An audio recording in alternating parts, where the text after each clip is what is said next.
has to be done through a CEQA report. We have given the architect the authority to work on the CEQA, but there have been some questions in the past couple of months regarding the change of scope. One of those being removal of the bleachers from the high school that was looked at expanding the bleachers so we would have more seating, and also substituting that potentially with turfing on the infield of the baseball and the varsity softball field. So from a CEQA perspective, in order for the architects to finish that work, in order for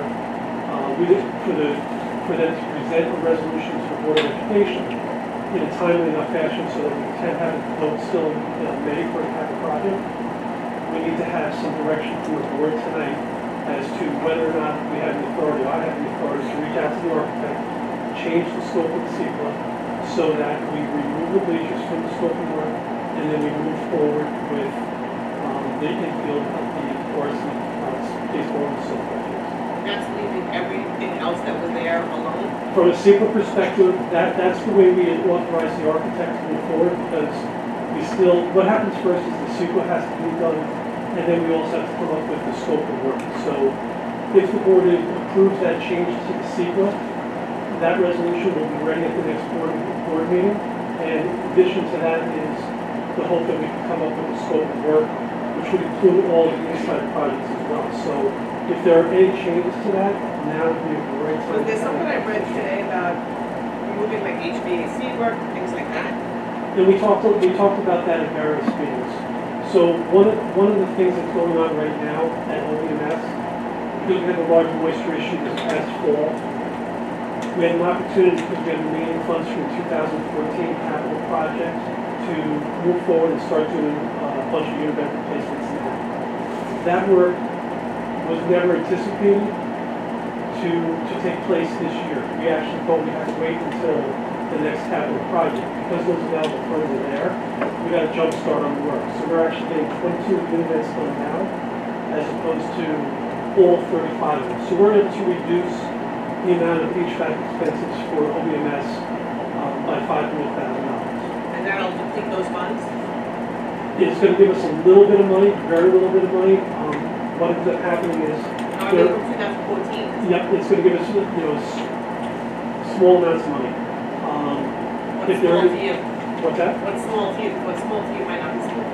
Less than about $100,000. So, and what that does is that gives us a little bit of latitude in case any change orders occur, any kind of miscellaneous expenses occur in the last couple of weeks or months. And then we're adding in turf fields? So that was something that I actually presented as part of the future capital project. It was a request that was made by a board member. I followed up with a response. It's my belief that if we had turf on the infields at both varsity and JV field, we would have a whole lot more playability much earlier in the season. There's cost savings associated with it because for the past 2 weeks we've been trying to get the fields playable. They're actually paying the buses to go practice right now. They just went to a practice. I don't. So it just helps the kids. But then if we put in turf, wasn't there some conversations then about science labs and That's something also that came up at the board level. Those would be decisions that need to be made. If we're going to put it on the May ballot, we need to get those conversations done and finalized so that the next board meeting we can have a resolution for it to be approved. we have to decide that tonight, what we're gonna put on this bond? It would be ideal.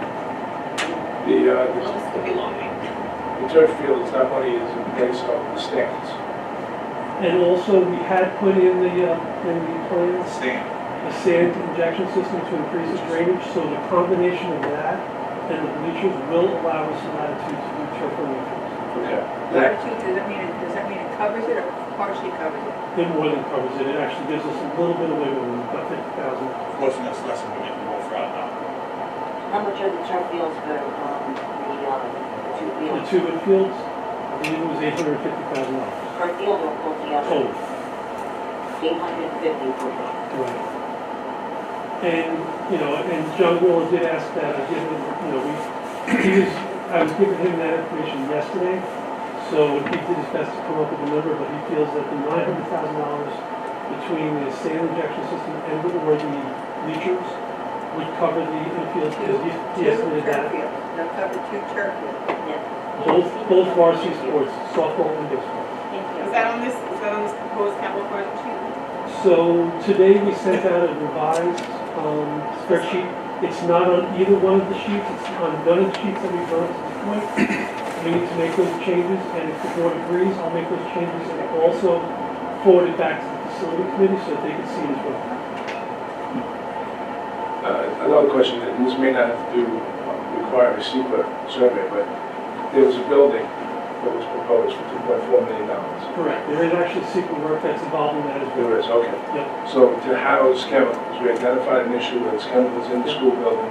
Other schools have had trouble, so I understand we need to address that.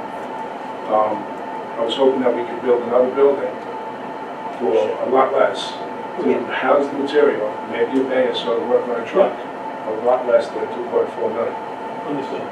Is that a possibility? Yes, it is. Can you go along with Absolutely. that question before you answer? Wasn't there a shed with that you were gonna do? Two separate buildings. Right, One would be to sand, house the chemicals. right, one would be sand salt, strictly for the sand and the salt. Okay, And it would be an open floor pan, so you could, floor pan plan, excuse me, so you could get in there with the heavy equipment, that's the load the trucks. $250,000 shed. I don't remember the exact number, but yes, that's the shed. Okay. The separate piece, which was the larger, more expensive piece of it, was the multiple garage bays that would allow all the vehicles from underneath the high school to be removed and placed here with all the additional chemicals that are stored down there as well. Because of the flood. Is that happening? Well, it's always been, they've been stored down there for as long as anybody can remember. The concern was if we ever experienced another flood like we had 5 years ago, everything goes underwater. Right, but Mark also brought up, just so that the public knows, Mark brought up that flood that happened 5 years ago. We hadn't had one for like 20 years before that, right? Twice in the past 20 years we've had flood that nature. Yeah. And all this change, climate change. It is. Possibilities we haven't had in 5 years. It is, but I can tell you this from my own personal experiences since I've been here. We've had multiple weather events, threats of hurricanes. What we do now is I make the guys bring all the equipment out of the barn in anticipation of the storm. I'd much rather have it parked out in the lot as opposed to leaving it in the barn. The chemicals themselves are very difficult, but what we do is we take as many old pallets as we can and we elevate everything up onto those pallets, and then after the storm we drop it back down again so it's safe to get it down. Well, I believe we do need a structure for the chemicals. It needs to come out of the school.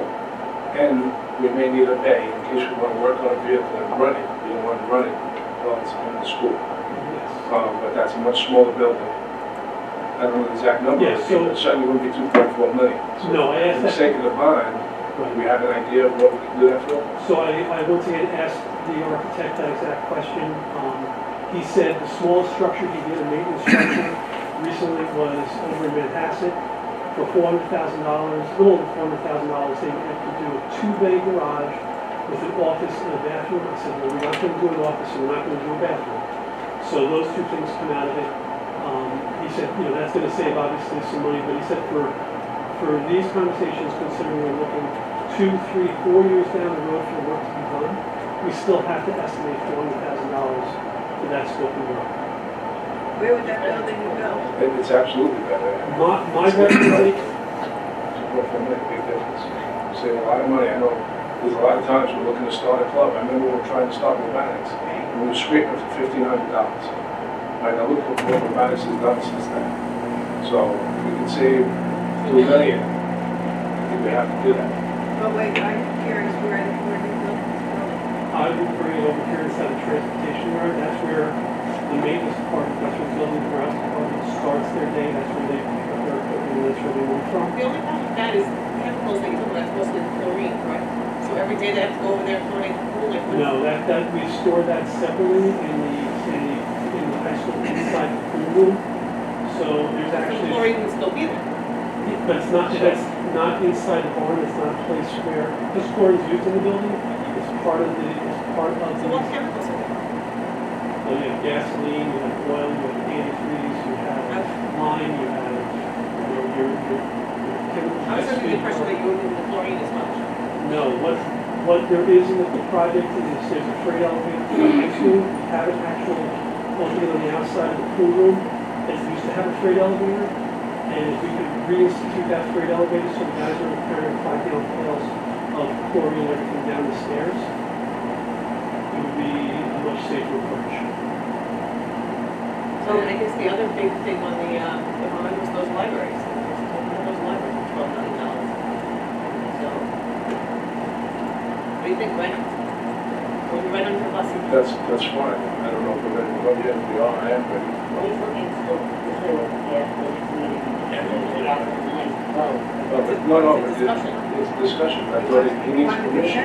Right. He needs consensus. So for the first part is the sequel, because I have to authorize the architect to adjust the scope of work. So we that's- can hold off on the other discussions for anything that's not secret? In order for us to be able to put this on a May ballot, we have to be able to present the sequel and the capital project resolution at the next meeting. At the next board meeting? Correct. So, are you asking us to present the vote at the same day? I just think that we could try to get somewhere close so that the next meeting, we're kind of where we're standing with this, and we're not gonna sit there and have a debate at that time when it's critical and there's no time for tabling. Correct, or we're gonna have to change the resolution on the clock, which would be very good. So I think today should be, we do that productively and try to get some consolation on this. Well, I'm okay with the building. Some blankets. Closure. So let's open a discussion on it. I'll start off. Obviously, it's a tough decision, right? There's libraries to make that, and you could argue either way. I believe we were approved up to 60 million. No, we had bond council here about a year and a half ago, and looking at the debt service and the capital reserve that the district has in place, I think they were recommending somewhere around $45 to $50 million. So the project, the way it's presented in the paper today, is just over $46 million. If we eliminate $200 million from the maintenance building, we're down to 44.1. So there's a deep discussion about how much debt you should carry. And on the surface, it doesn't make sense. It's not the way you and I run our household.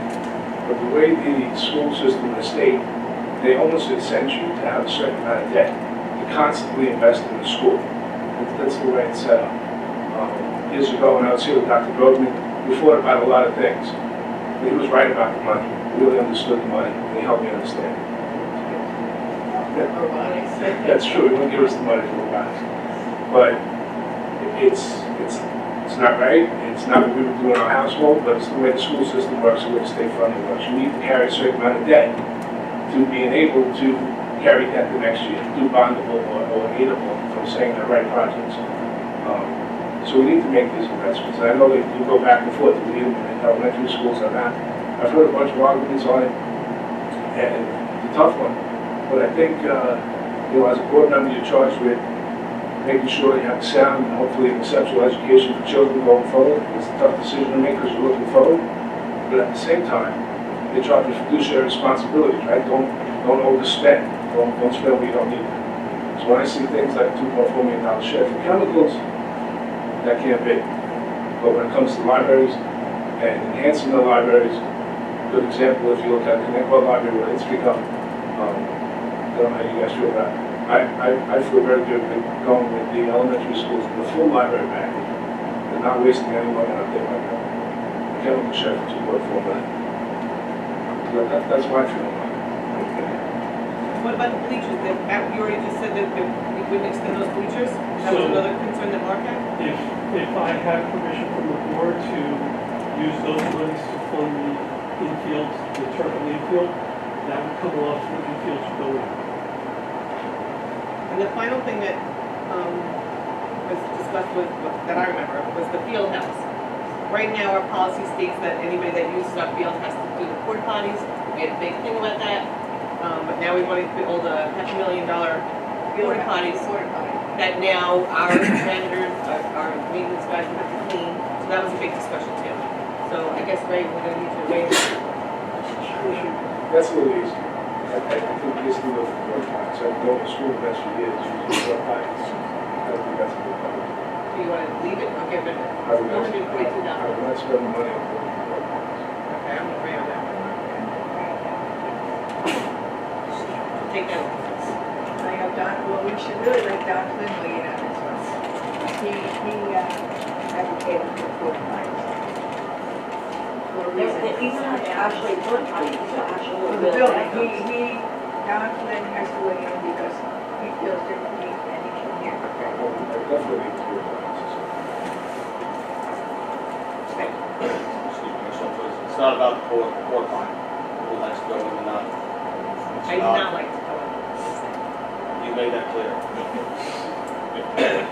It's about what happens when we have events out there and on a day-to-day basis. And even when phys ed classes are outside, trying to secure the envelope of the building. Kids are constantly going in and out, which leads to open doors. If there are clean facilities outside, it'll cut down a lot of that traffic. When we have night events, football games, our building is wide open. If you look around at a number of districts that have built these, we're able to shut down those buildings at no expense. So it's not about convenience, it's about a bigger picture, trying to keep those buildings tight. But let me ask you this, Don, will those buildings really be locked? If you have a game, will they really be locked? We can't give it that. That's the goal, because most, right, and people here know at night games is that there's nobody, other than women, a lot of men are not going into porta potties. They're not.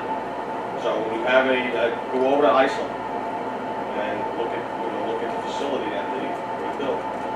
Their high school, and they do a lot of night events. They are shut down. The building is shut down. During the day, our biggest challenge is keeping the back of the building tight. Child's out in the phys ed or out in the field, they gotta go to the bathroom, they gotta go to bed. That's all you do.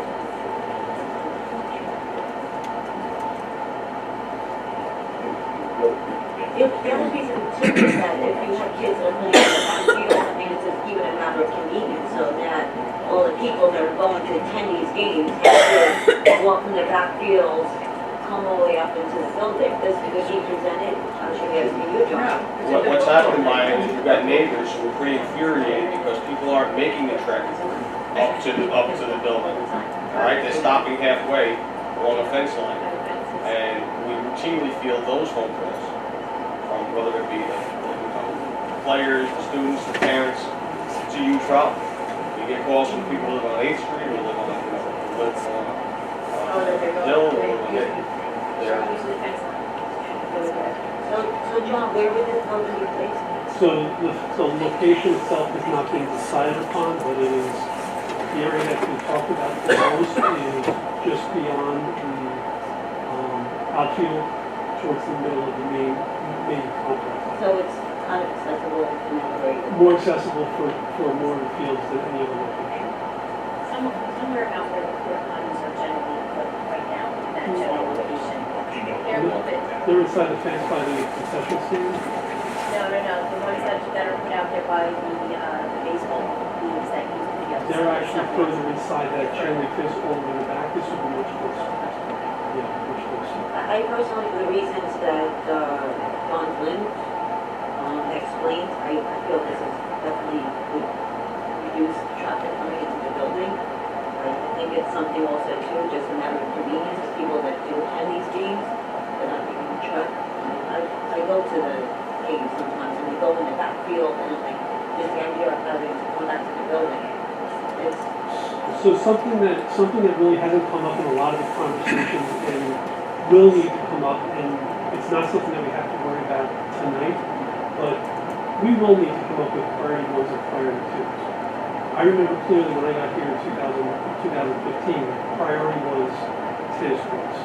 They had been on multiple projects and they had not been done multiple times because they were priority two. Because previous capital projects, while they included them in the scope of work and the whole, prices when they came in, when the final work was done, didn't allow those items to be done, tennis courts to be done. We're going to need to also come up with priority two items for this as well. I would say, we got to think about the maintenance, maintenance plan. That might be a priority too. The field house could be a priority too.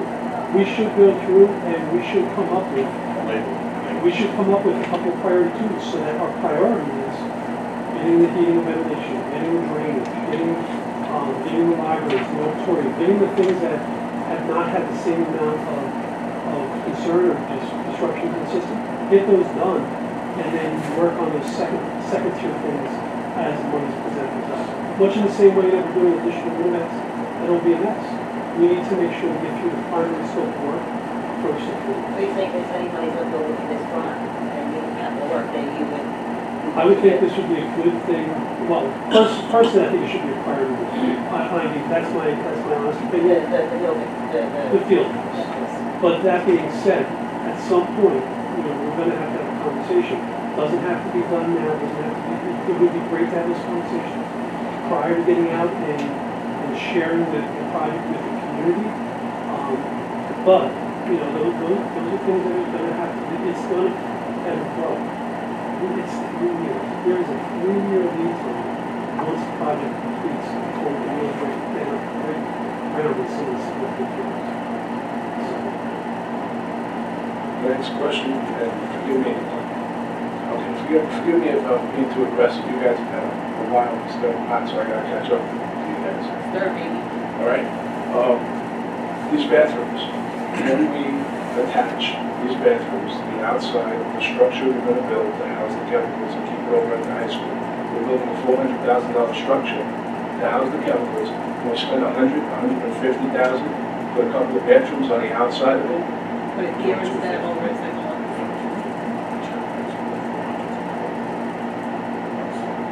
Okay. Can we attach it to the structure at the high school, maybe where we have the problem? You're talking about the field house instead of just putting outside bathrooms that are just accessible from the outside?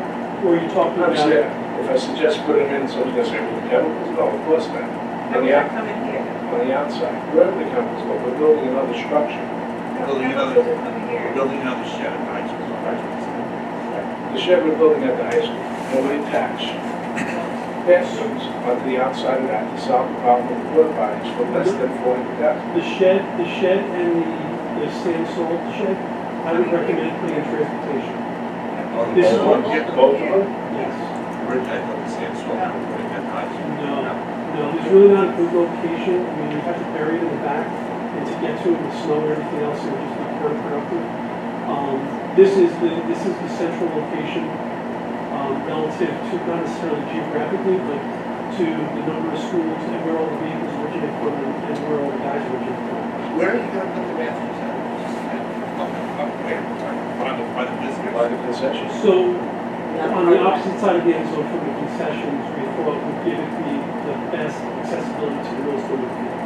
People playing baseball down way behind that walk. It's still a whole lot closer to the building. The other piece of that building was also going to be storage for any outside equipment, because generally we just leave things out now because there's not enough room to bring it back into the building. So many of our mats that our gymnasts are using, our cheerleaders are using, and all that would all be stored in part of this. So it would be part bathroom, part athletic and phys ed storage for any of the outside fields and the things that we use all the time out there. How much is this? $442,000. It's on page 11. How many bathroom stalls?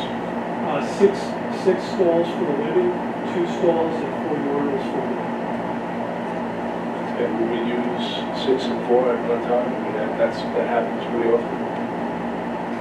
They usually don't count people with it. Well, I'm just No, I saying. know, but, I mean, the whole purpose is to be able to accommodate, enough people. I mean, that's really, I don't think there's such a huge So cost is how are you savings. gonna monitor those bathrooms? I mean, we have so many issues in the high school bathrooms right now with vaping and destroying the property, taking the soap dispensers off, we've heard. I mean, how is this gonna be any different? Now you're having outside people from, not just our school, but another team, and going into these bathrooms and destroying them. That's Yeah, that's there's level. definitely going to be a little bit of a curve, learning curve that has to take place. When we have large events, typically the outside events, we have multiple support staff, whether it's groundskeepers, whether it's additional They stand in the custodians. bathroom. What's that? We got someone standing in the bathroom. No, but we're gonna have to monitor it regularly. I mean, people are gonna do a little bit monitoring on a regular basis, so we go that back.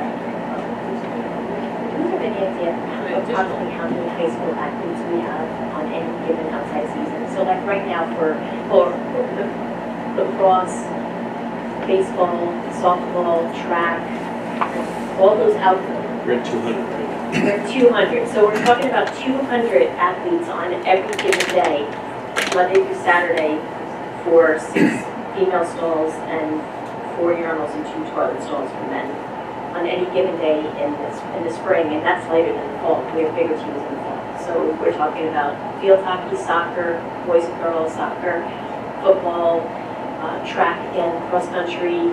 So you're looking at hundreds of athletes, right, Nico?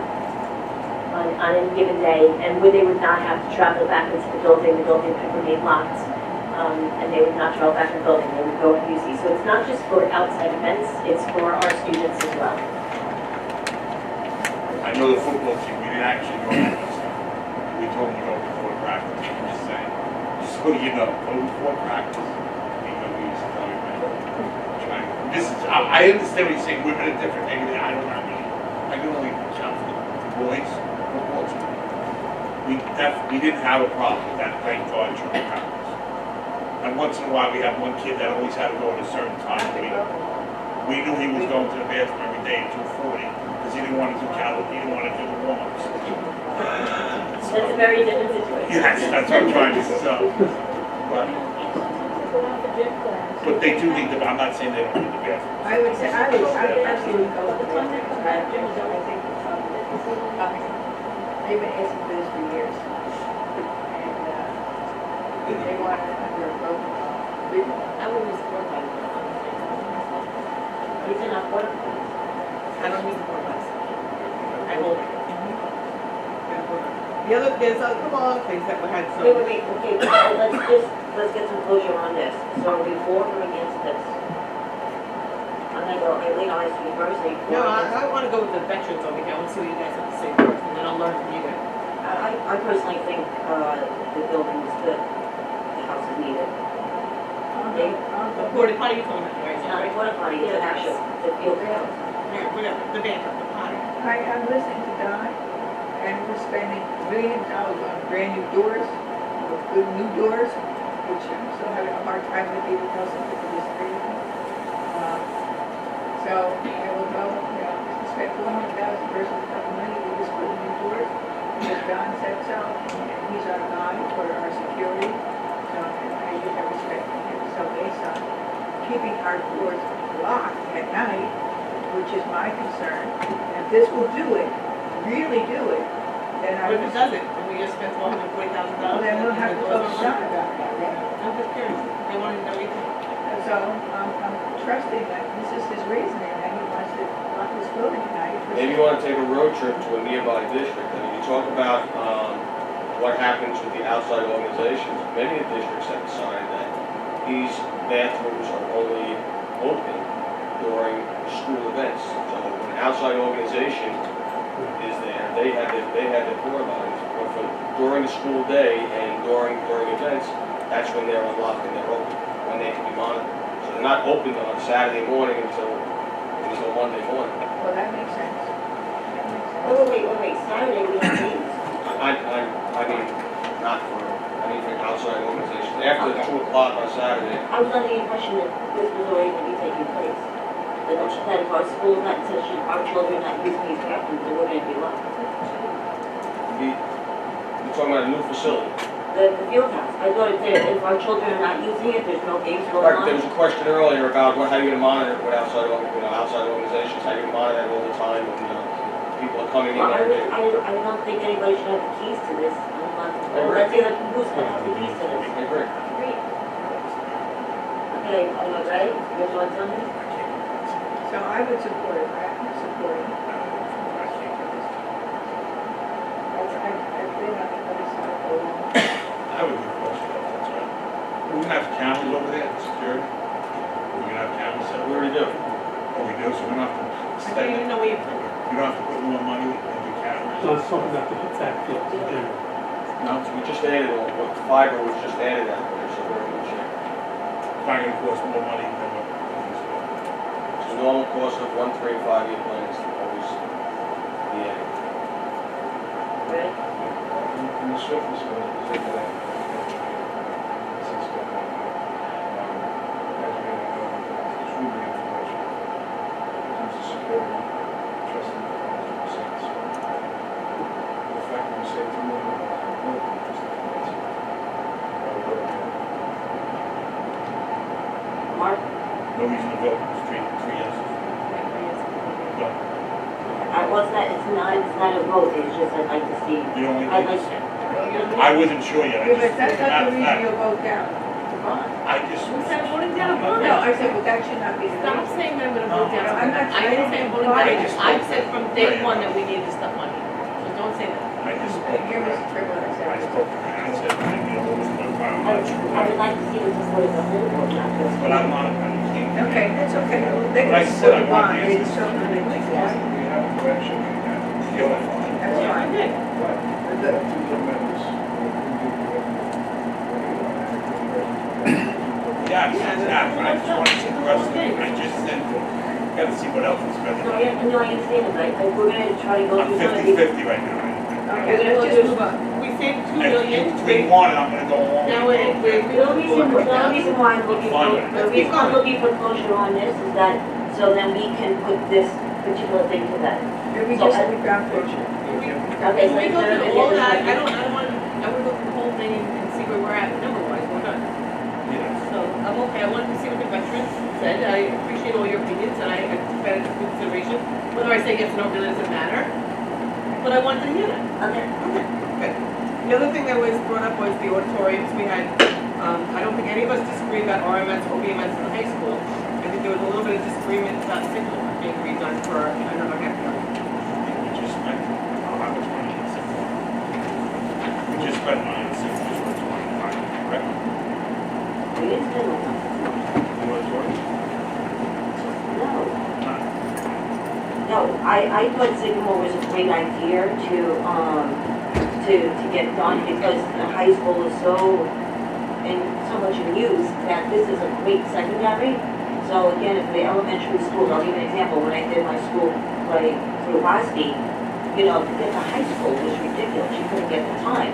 Now that if you can modify and increase the sound system at Sycamore, I think this is a great large venue to take ownership of the high school. And commissioner, Go to the mayor commission.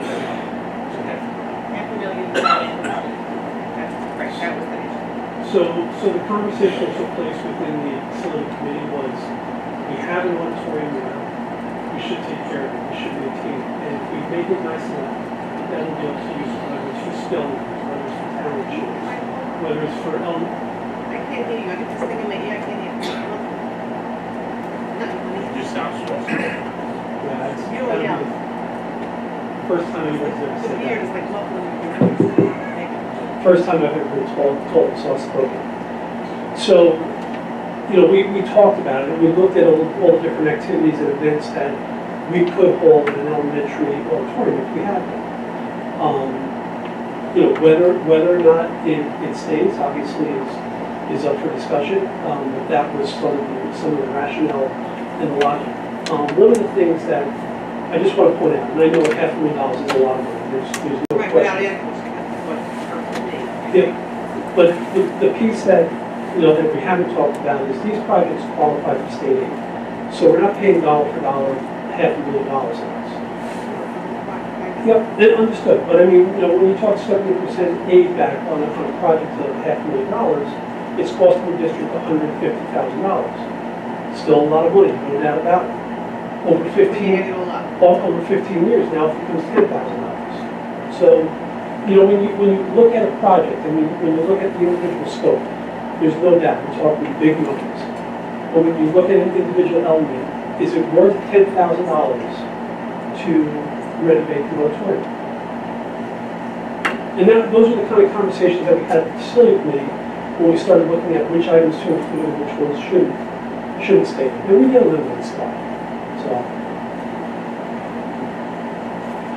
So, can we talk about that? I'm fine with Sycamore. I think it's a great, again, to take stress off high school, another venue, so might have a role on that.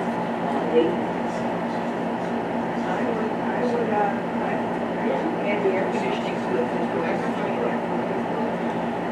So what we can do is add that as a priority too, if we have money. You know, there's ways to augment the project as we move forward. I mean, but we can't make an assurance and a promise without changing the amount of money. And I don't have John Grillo here or the ability to come up with a number to give you for that But space. if those schools are going in elementary and start going there, plays and stuff like that, that's gonna be the same problem at the high school, too hot. So if you're gonna do it, you're gonna have to do it right, or, Yep. you know, so I would think that should be a priority too, at least, otherwise, why bother using Sycamore, especially in the spring, in the summer, June, May, and June, they're gonna do things there, from there.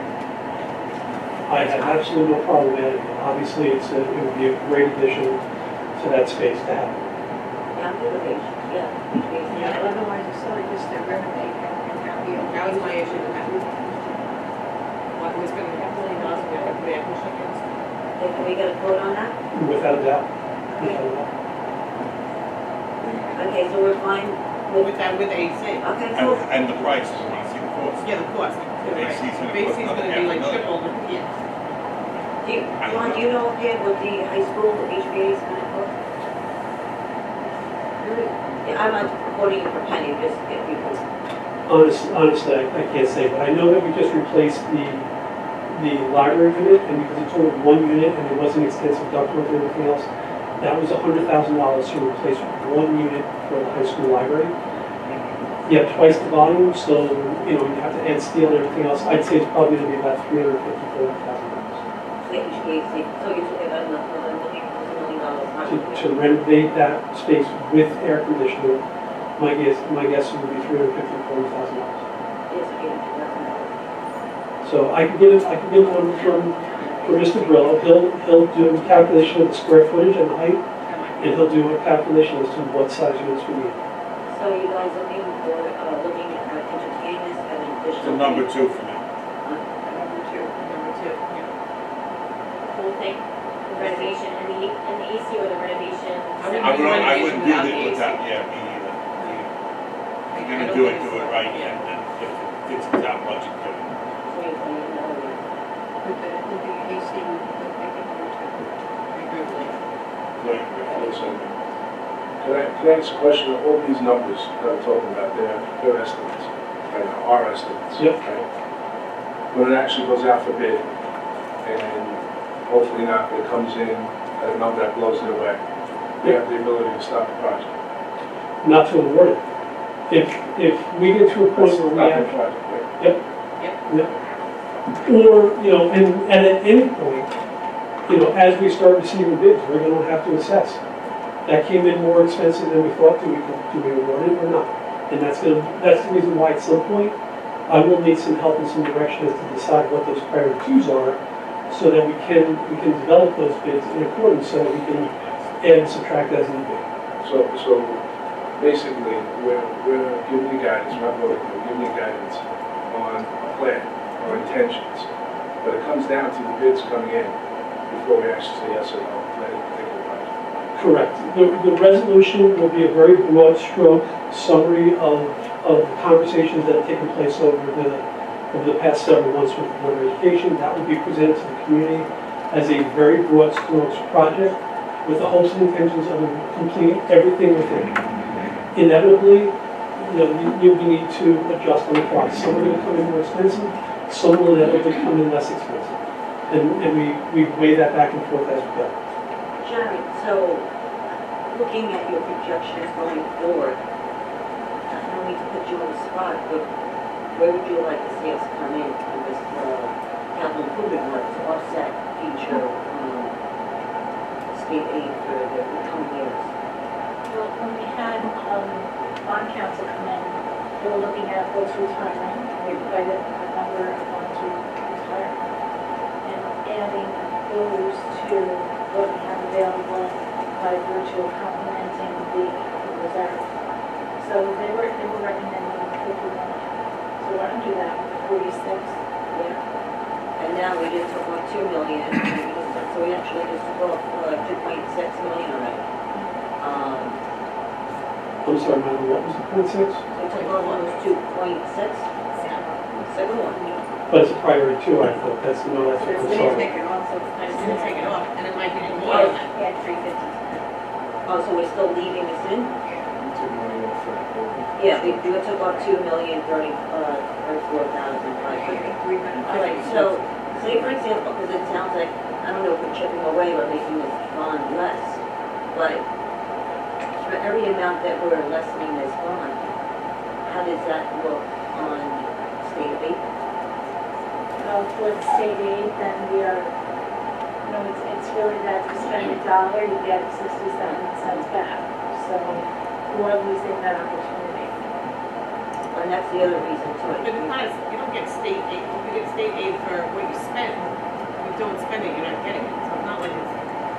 But you lose the opportunity to get 3 times what you spend. Right now. The job that we spend on also, that we get the bid on, is usually higher than what we get on the outputs.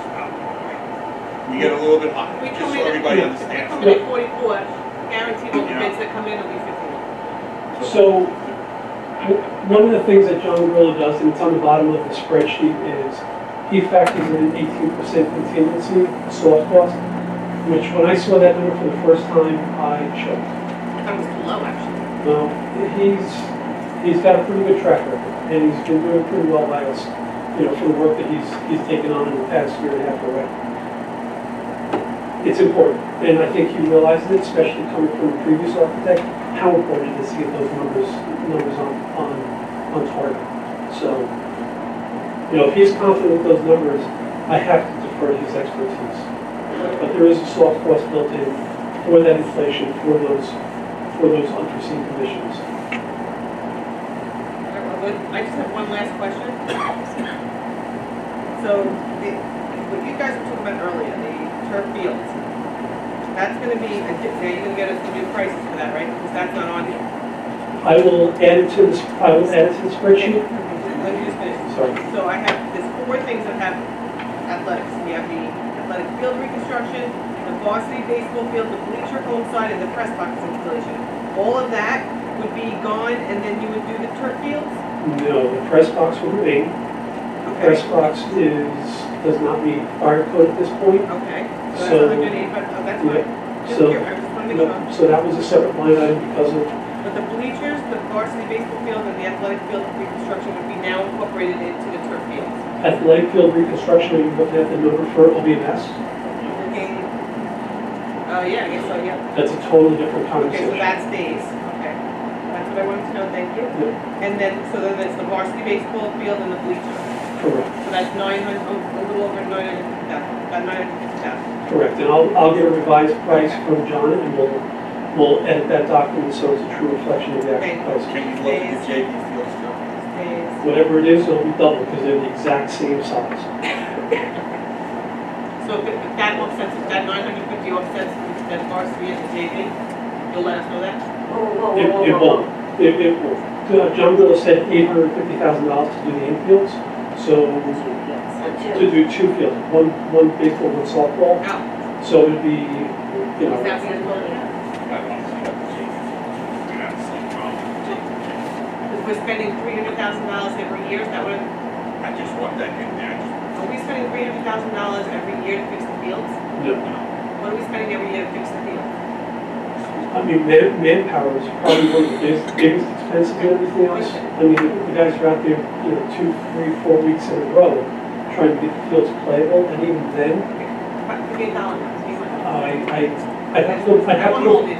I don't have, I couldn't even tell you. I did a calculation when the first time turf and field came up. I actually did a calculation and I emailed the board what those calculations were. We would never have to line the fields anymore, we wouldn't have to buy clay anymore, we wouldn't have to buy the Yeah, so conditioner, you all don't that set good it, then, stuff. that's my point. And I had those numbers and it was, I don't remember seeing it. yeah, This and board I apologize, I couldn't even tell you off the cuff what it was. I don't remember seeing this.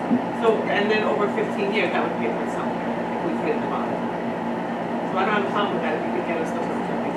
Wait, we're gonna be doing the Judy bills too? I actually get the numbers on it, because if we put it in, It saves us it money. saves us money over the long run. Yeah.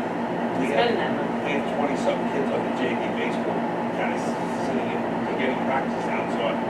Yeah, JV Field is still in the work as of today. They're going to other, not, listen, if you want to make a busing and do all that stuff, that's fine, but just providing the kids are having practices and stuff. And I'm not just talking about that, it's about the girls too. There's a coach here that I see, she can't get out in the field when it's quiet and stuff.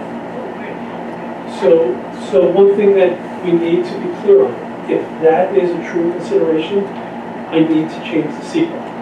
Because we have not been looking at anything to go on the JV field, on either baseball or softball, and we had not been looking at it for the varsity.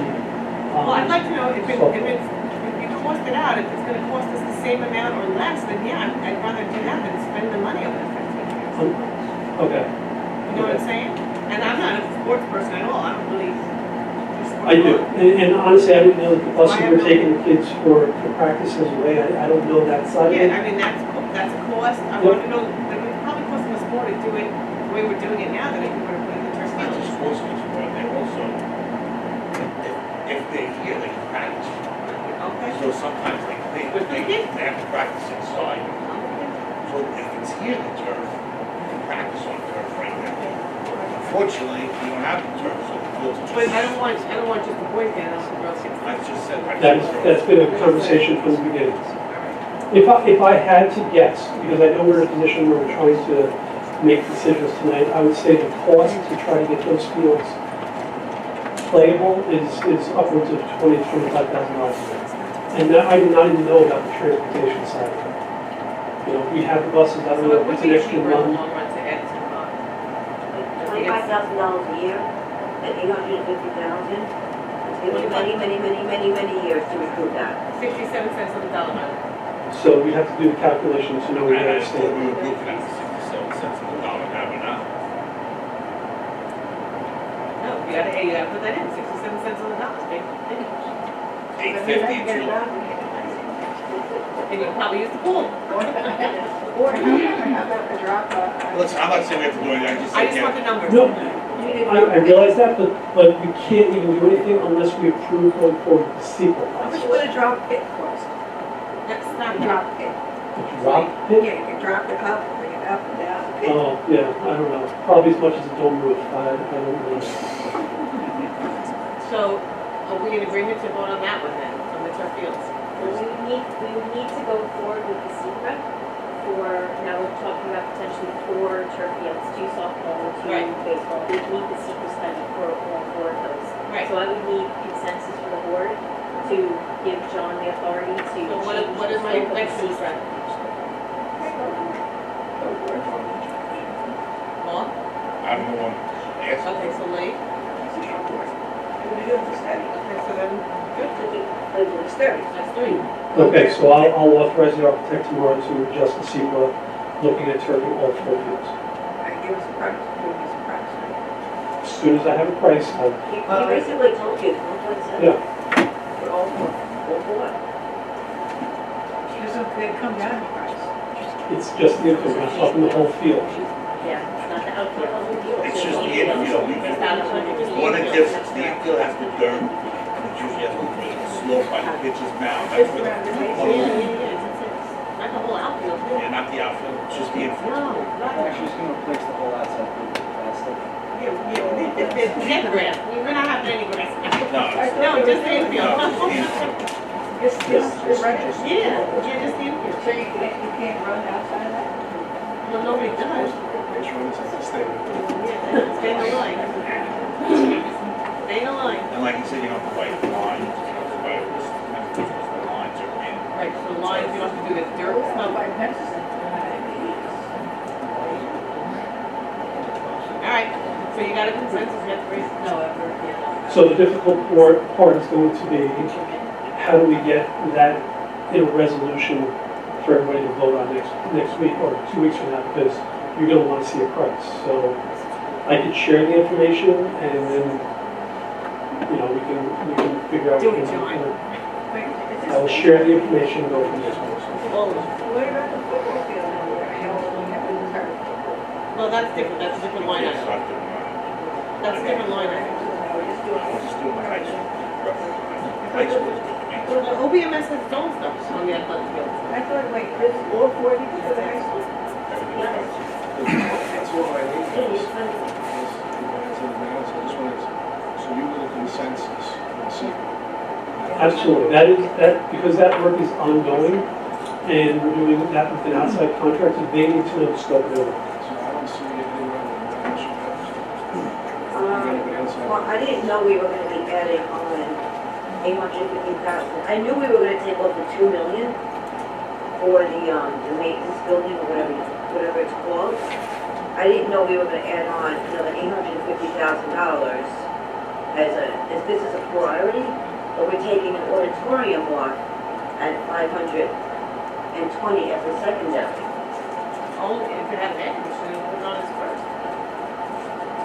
You can always make the JV fields secondary, and leave the varsity fields primary. That sounds fair. I have no problem with anything. Okay, that's good. Well, if we call it anything, I can ask for something. You just threw on $850,000. No, I actually would just like the price. I don't know if you were able to price out. No, because I don't know what we're pricing out. I mean, I've heard comments to be a virtual science lab. He's gonna ask. I don't know I mean, what, where that exists to even price it out. price out what, I'm sorry? Virtual science. So I mean, I can do my best to try to come up with something. I don't know how successful I'll be. Would that equipment be state aid? So if we were looking at a virtual dissection table as part of this room, is that sort of thing, I don't know the answer, would that be state aid? Typically, equipment is not, as a part of the whole renovation of the room. I don't have a definitive answer. I don't know. Even if you change the structure of the room, then anything that you, just like for example, when you're doing your libraries. Well, that's what I was saying. Yeah, if you do a full renovation, it's possible, but I don't know. Typically, equipment is not Is that what they covered. have to say though? St. Anthony's. So why don't you St. Anthony's? Yeah, so full say, They don't get state aid.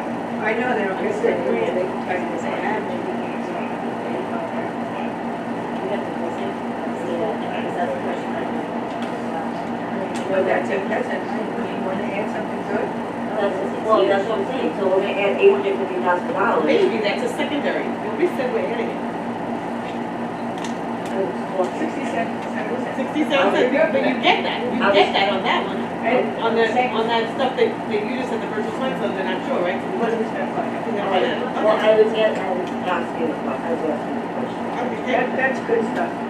Yeah, so, I mean, we're having conversations on $850,000 on a field that's unused for 2 months. I'd like to consider doing the virtual lab that's going to be used from September to June.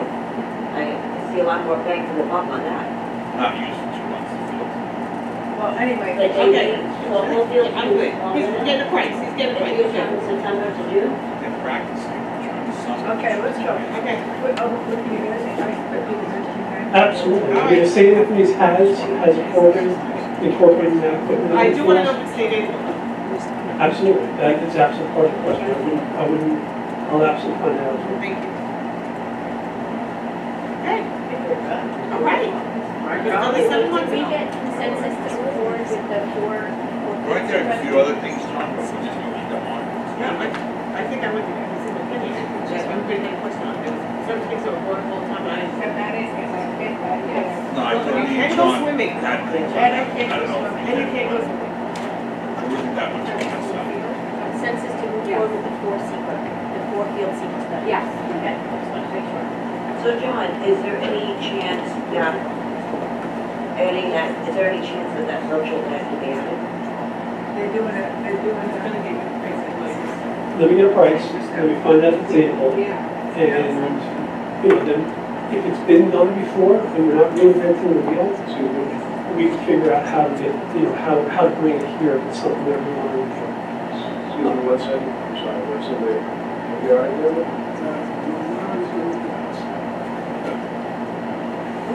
Thank you.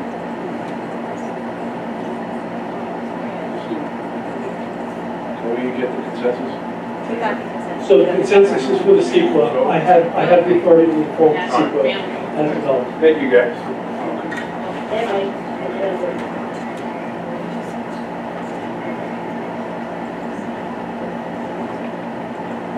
It's like having Dr. Smith having you back there.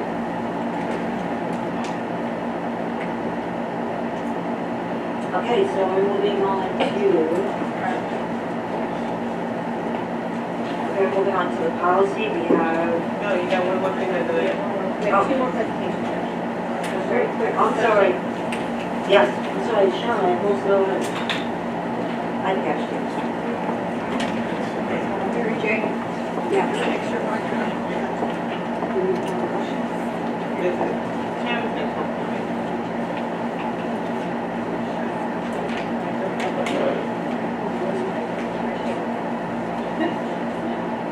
Never mind, I got it.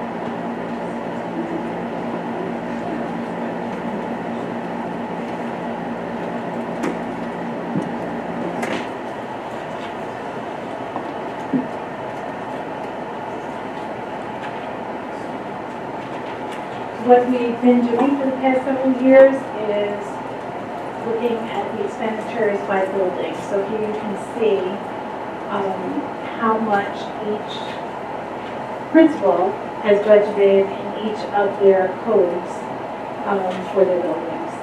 This is all schools, I know it's tiny. This is in particular elementary schools. So I've looked at the things which have variances or are different than other buildings. Some expenses are present in some buildings, not in others. In this district, we've allowed the principals the latitude of budgeting as they see fit. Sometimes the principal will need equipment this year where they didn't need it last year.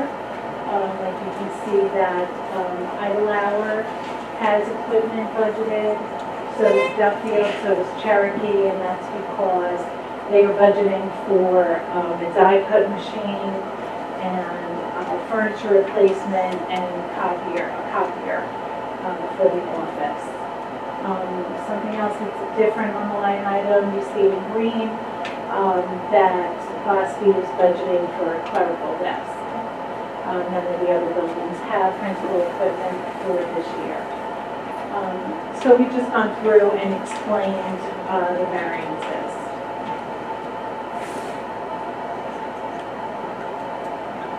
These are the secondary schools. OBMS and RMS are really running side by side with how they budgeted. The only difference between those two schools is in the number of students they have, which determines what their allocation is. Should I continue? Yes. Yes, how many students, I'm sorry, do you know the numbers offhand? How much was OBMS affected in all this? RMS, I know that the students were WMS. Like the students. But other than that, their budgeting is pretty consistent with each other. The principal has some equipment budgeted in his code this year for office furniture that's needed to be replaced. I also want to hand out this is just a component of the budget by building each principal part of a larger budget. So I want to hand that out too.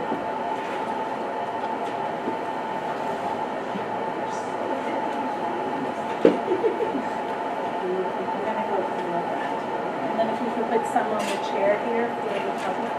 Yeah, you do this sentence.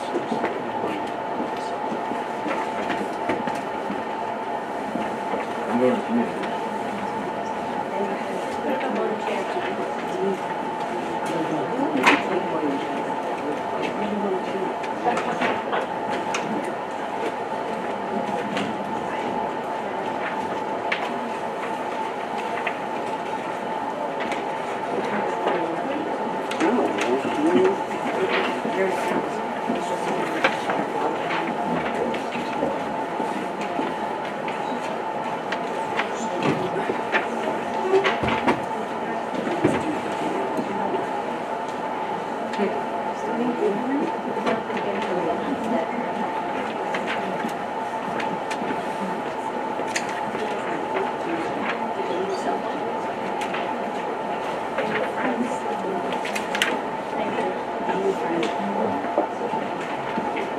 So, what we've been also doing the last several years is on this full budget, giving an explanation for variances between last year's budget and this year's budget, which exceed both $1,000 and 10%.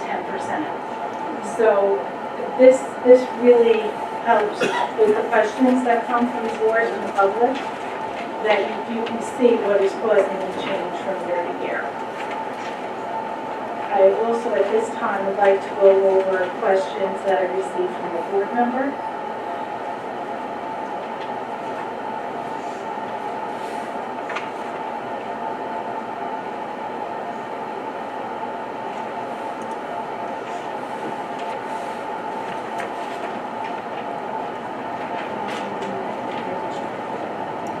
I'm good. So there was a question about the science equipment budget line. Page 2110, 200.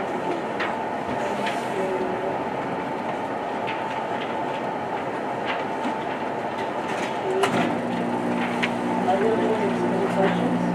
No, I asked him to meet with Sharon. Did I do that?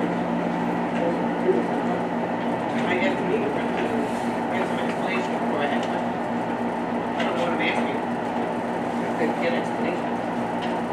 At least I don't think so. That's what he asked me.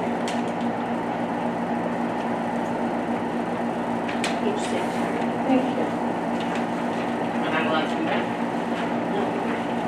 I don't always ask questions in public. So if you want to do it, anyone has questions on that? Sure. So the first one was the substitute budget lines. There's actually a spreadsheet that answers this question. Itemizing how many absences were for each particular year in the last full year we have, which is last year, 17-18. And I think that can give you a feel for how many of the absences are PD related, and how many are for sick, or like there's 34 and a half absences for annual review, where coverage is necessary for the classroom, if the classroom teacher needs to be at an annual review meeting. In total, there were 5,864 absences. How many absences?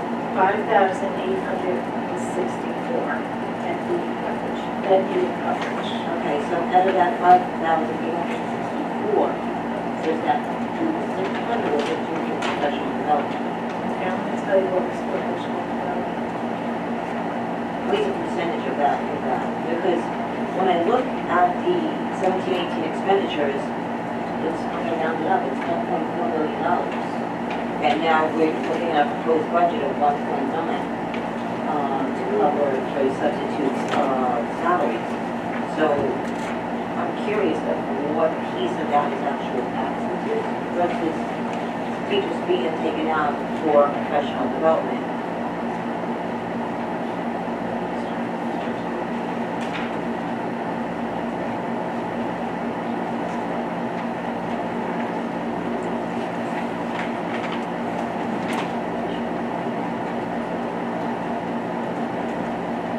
2,673 of that 5,600 number.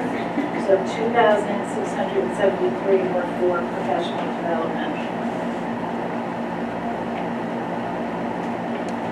And then I sent you a long spreadsheet with all the other things they're creating. Senior trip, illness, death and family, personal. You sent that spreadsheet to all of us? Yes, that spreadsheet was sent today. I got Okay, the so I just wanted to questions see today. that. Thank you.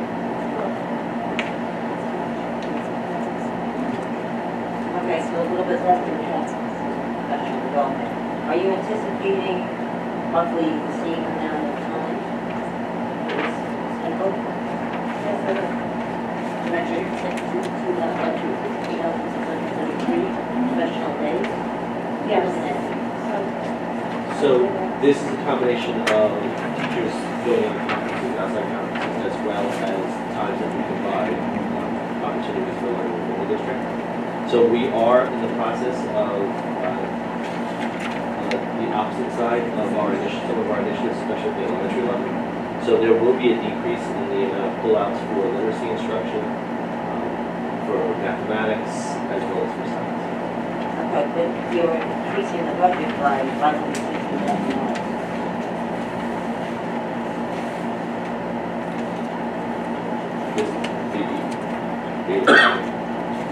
Yeah, because you expended, because now the budget is at 1.9, and I forgot what last year's,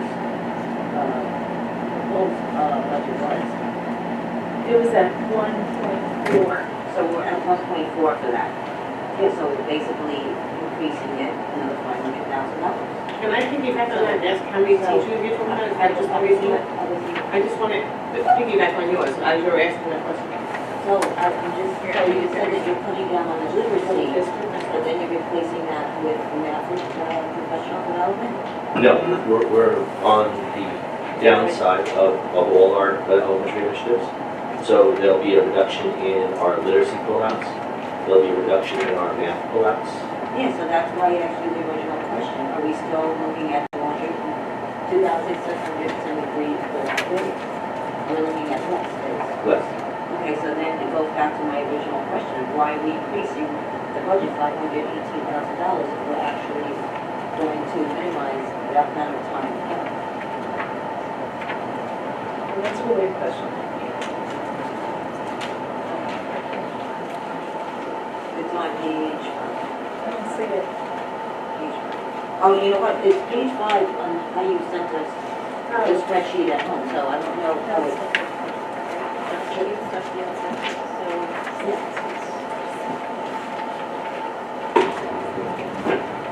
Oh, you know what it is? It's broken out by building. Yeah. It's broken out by building. Yeah, so I computed all of it and then I just gave the numbers.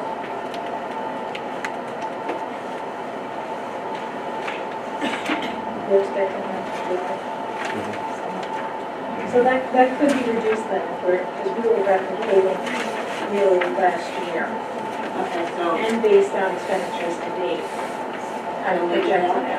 maybe, I could look at that with you. Maybe with a couple of things. you have to think about it. Yeah, I'll look at that again.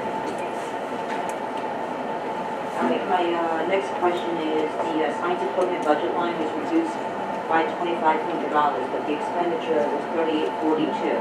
I would like to see that be allocated back to the $5,000, that was the original proposal.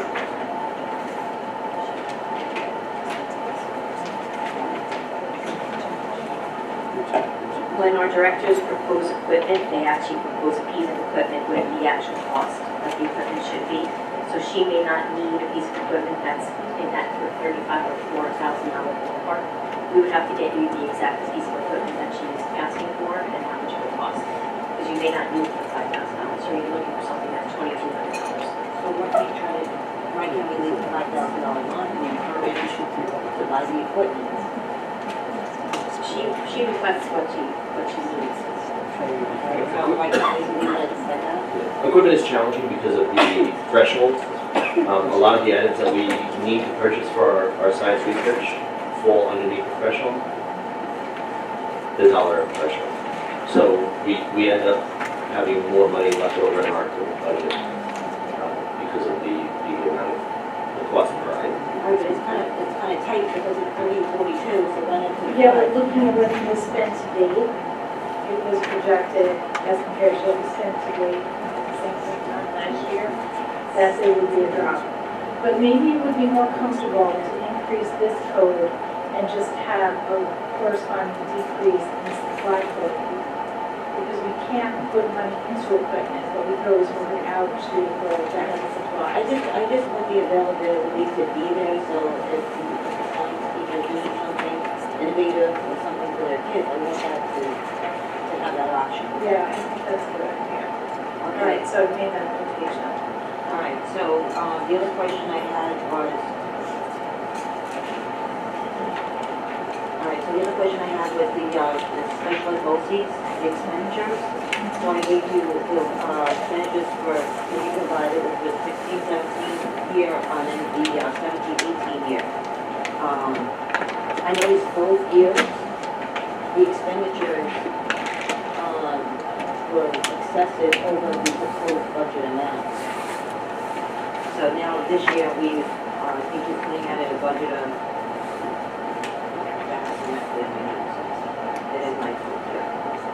Yeah, it's what's in it. So now we're putting in 9.2. So in the last year and a half, or almost 2 years, that line, budget line goes up significantly. So is it something that is it having difficulty trying to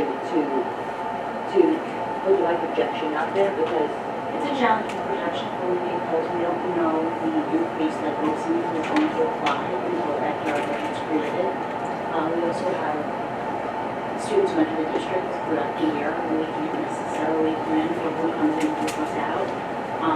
In addition to that, it's based on COC recommendations. Our reviews are starting now because we're moving during the spring. So we also project our budget out for our reviews.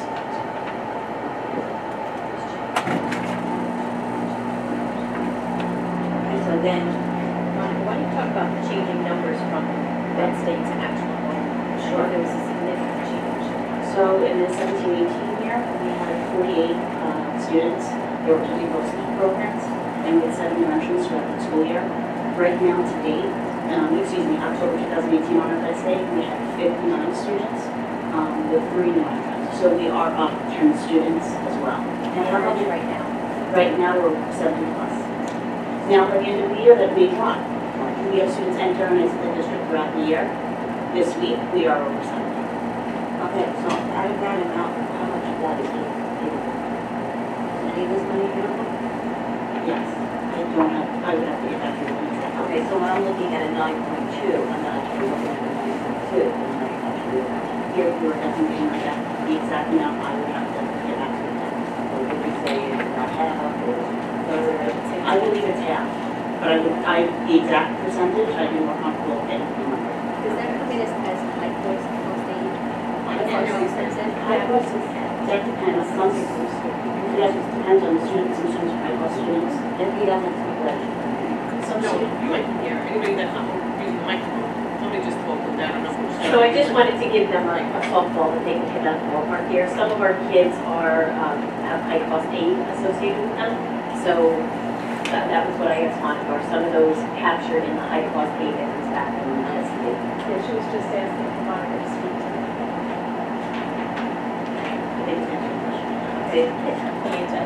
Thank you. all right, so then if you look at the, overall, Monica, the $24 million, and we looked at it, That's actually an error. That's one error that's been revised and tested. and so does that change? No, it didn't change the overall because the grand total is making up, not from subtotal. That was subtotal. Right, so that was a really good catch. And your new copy has been corrected. And we thought, okay, because I looked at it, I'm like, No, oh. that was really good. I was like, whoa, Thank that's you. crazy. Yeah. Okay, so the other question I had too was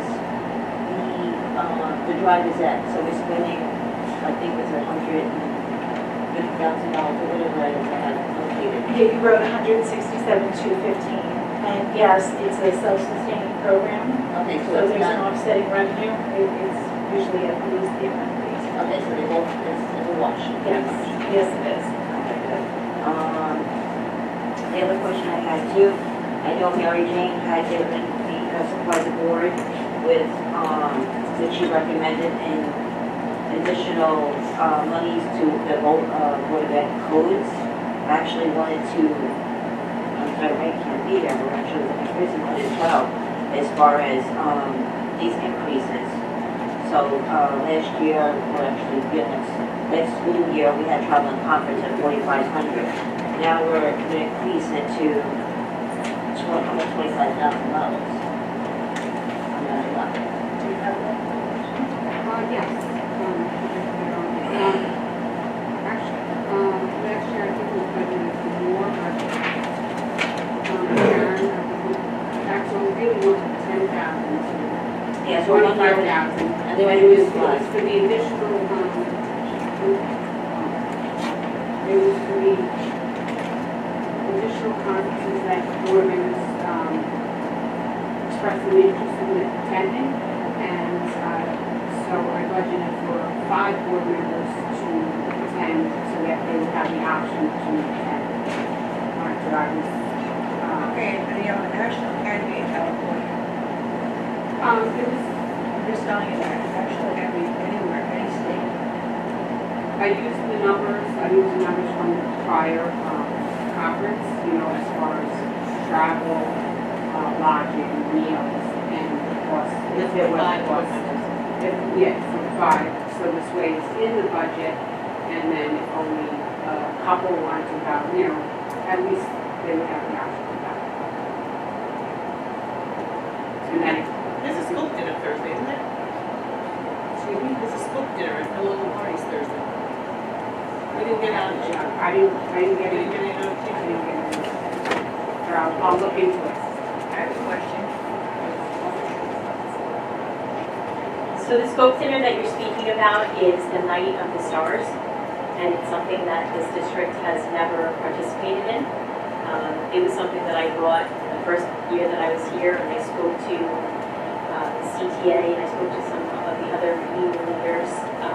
And really, it's a night where the community comes together and honors our shooting stars. There's 5 different categories. There's volunteers, there's paraprofessionals, there's teachers, there's administrators. We don't nominate any people that, We don't.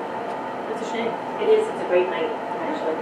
Yeah, but we have, when I came in, I was not really well received with the idea of having these honorees, and so we've never actually brought it back up again. And what's so interesting is most years it falls on the exact same night as CPAC now. So it would be something that we would have competing interest in the district, but, no, we've never participated in it. It's a shame.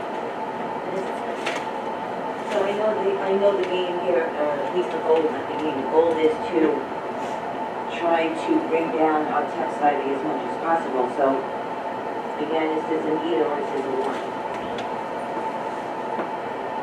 As far as increasing this budget line to $20,000. So just something for the board to think about. I have a question. Are you finished yours? Okay, so I've noticed the trending budgets were coming in about $10 million, is that correct? Yes, that's correct. All right, so, can you, I actually know the answer, maybe explain to the public, how we are now delegating or appropriating our fund balance versus how much we did last year versus how we're doing it this year? I think it's something informative, to share, and I think one of the things is that Right, we can't sustain appropriate fund balance of $6.6 million. That was an aberrant year that was meant to pay for the doors, which were to come out of fund balance, and also to bring us to a zero. But obviously, we can't sustain that because we will become insolvent. So in the past years, we've been more in the $2 million range, occasionally $3 with appropriate fund balance. So this year's budget calls for a about 2 million. You'll see that in the presentation I did on the revenue side. Thank you. I don't have questions, thank you. What the dreams of magazines and stuff. The subscriptions are mainly for, like NISBA, scope. I don't have the backup material, but it's mostly for, to be members of those organizations, rather than, it's not magazine subscriptions or, you know, it's mainly memberships to. So we do the webinars? Yes, webinars, conferences, we get a reduced fee if we're members. Also there's, you know, policy updates, you know. It's not magazines and, okay. Thank you. My question is, our population is blacked out. What are we doing with excess teachers in this budget? Not in this draft. This draft includes reductions from retirements and only replacing the ones who must be replaced, which is something we've done every year. But we do need to respond to the drop in enrollment. Right, well, That's not in this draft, that will be in the next draft. We'll have a presentation at the next meeting. Right, but it's gonna be, will it reflect out this number? Will this number go down? Yes. Once we see that? Yes. What are you looking at? They're not looking yet, so I'll wait. No, I'm saying that you have 4.3, so it's significantly. I'm sure. It was a good amount. It was a good amount. Okay, because if I'm in the ballpark, I'm looking at, if four contracts settle, we're looking at 2 million. And if we compound that every year, that's big numbers. This big number. And the retirements did not completely offset that. No, I didn't think they Yeah. would. We're done. This is the revenue side. So of course, the revenues in total have to match the expenditures. And you'll see that the bottom line here matches what's at the bottom line of the, what is it, 12-page document that we here. So you see the top line is appropriate fund balance. We hit on that a little bit before as part of the board president's questions that last year we had 6.6 million in appropriate fund balance to enable us to be at a zero. This year, projecting this draft 2.4. Miscellaneous revenue is projected at the same amount as been for many years, using the workers' comp reserve and a number of other reserves to help fund the budget, or supplementary to the state aid and to taxes, to bring us to the total revenues of 194.5. Karen, I have a question. I think I've asked this couple times. I don't know what the fact that was the answer. It needs to be looked into. And I forgot about it, so I apologize. How many reserve funds do we have and what is in those reserve funds?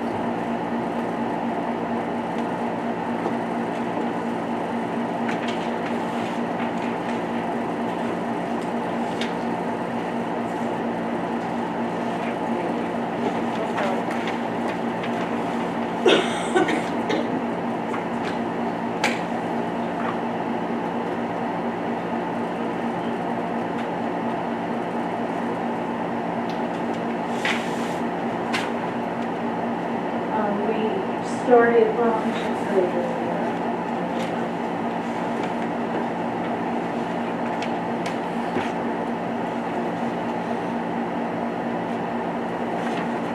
So after appropriating the reserves for the budget we're in this year, and also there was a board resolution to address the mold remediation, and for that we exhausted our repair reserve.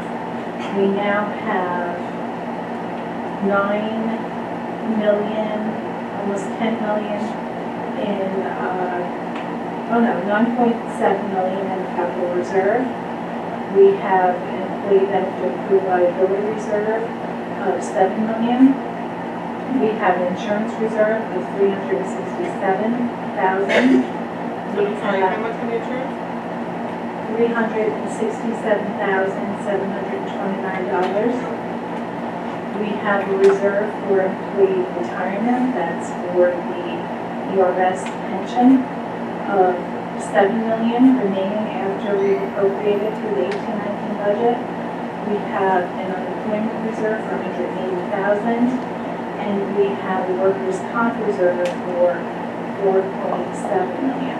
That's after appropriations? After appropriating That's still for what's left in the, there. I'm sorry? That's what's left in there after the 18-19, Yes, that's not correct. the 19-20. That's correct.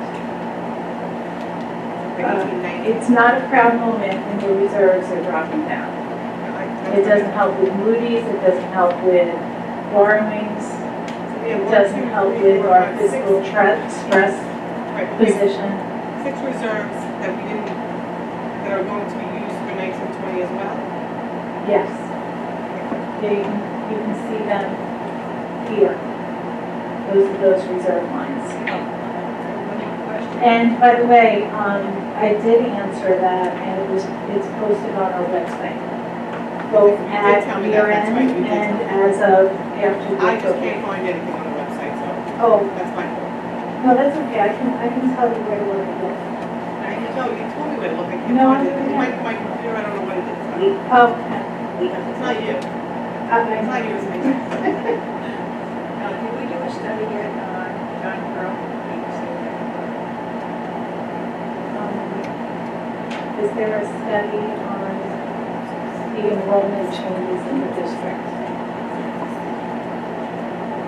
We have a draft from Ways of Process.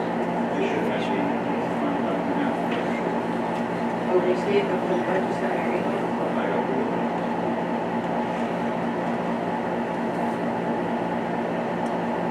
Bob, what is the end of the draft? Do we need to increase that? No, I had all their numbers done. I think they just want to check on their stats, and we'll be ready to publish.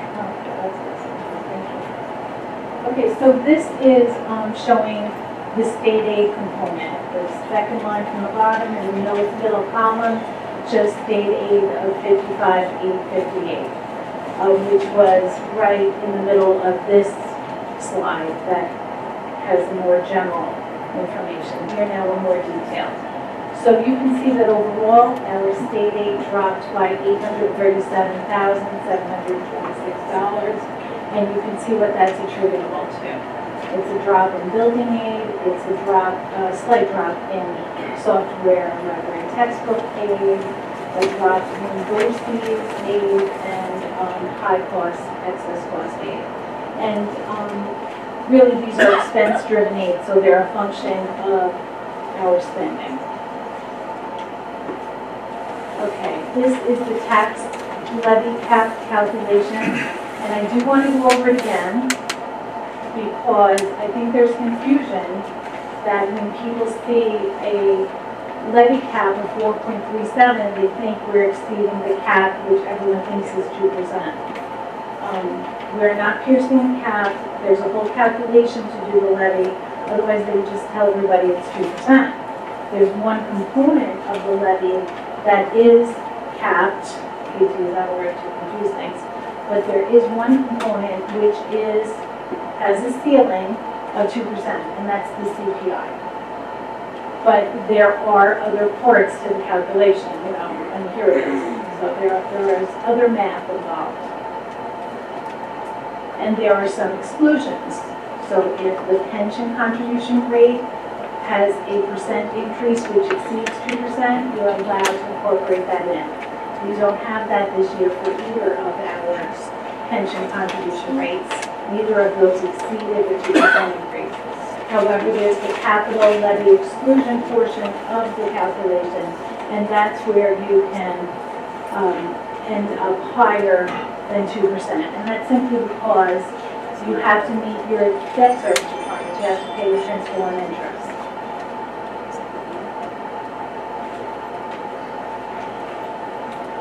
So you start the calculation with the levy from the prior year.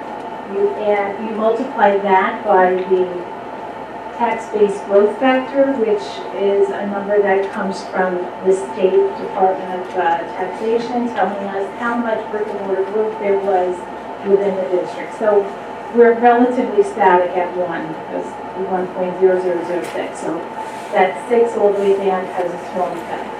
But it's basically not much of a change. Then you add in the pilots that you're expecting to receive in the 18-19 year, and subtracting out last year's capital levy, which we did not have one because we paid for our capital levy last year with fund balance. Then this is the allowable levy growth factor. This is the line that's limited to 2%. The actual CPI upon which this is based was 2.44%, but again, this is the portion that is capped. But there's more math to come, so we're still within the levy limit. We are not piercing, we are not exceeding the allowable levy cap because there are other adjustments. That's just one small component. Okay, so after that, you subtract out the pilots you're expecting to receive in the upcoming year. We have carryover available from last year because we didn't tax, and we're allowed to carry over for a single year. That amount is that 1.861 that you see. And then you come to the tax levy limit before exclusions. And here's where the capital levy exclusion comes into play. There's a calculation of what we expect our building aid to be versus what we expect our debt service to be. That's really simplifying, but that's the basic concept. That amount is about another $1 million. So that brings the levy limit to the 127, 570, 378, and that's the 4.37. So we're, like, you can't say over 2% in terms of thinking of that as piercing the cap. It's not piercing the cap, so everyone would still get their credit checks back. We're within the limit. It's going to be hard to hear that message. Yes, It's going to be a hard message. yes. Us adding the bond on to the same thing. No, I agree with you. I agree with you. Well, he said that we're going to have a conversation. Oh, yes. And check out $250,000. And here you see our calendar. It's the same schedule we've been following.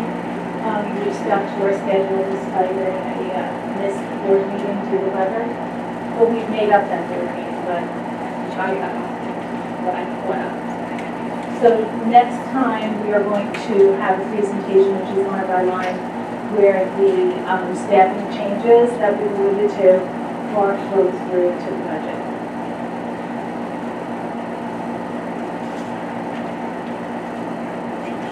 You're welcome. And anybody, please ask me any questions. Send them by email. That would be great. I can research and get back to you. Great, thank you. I would.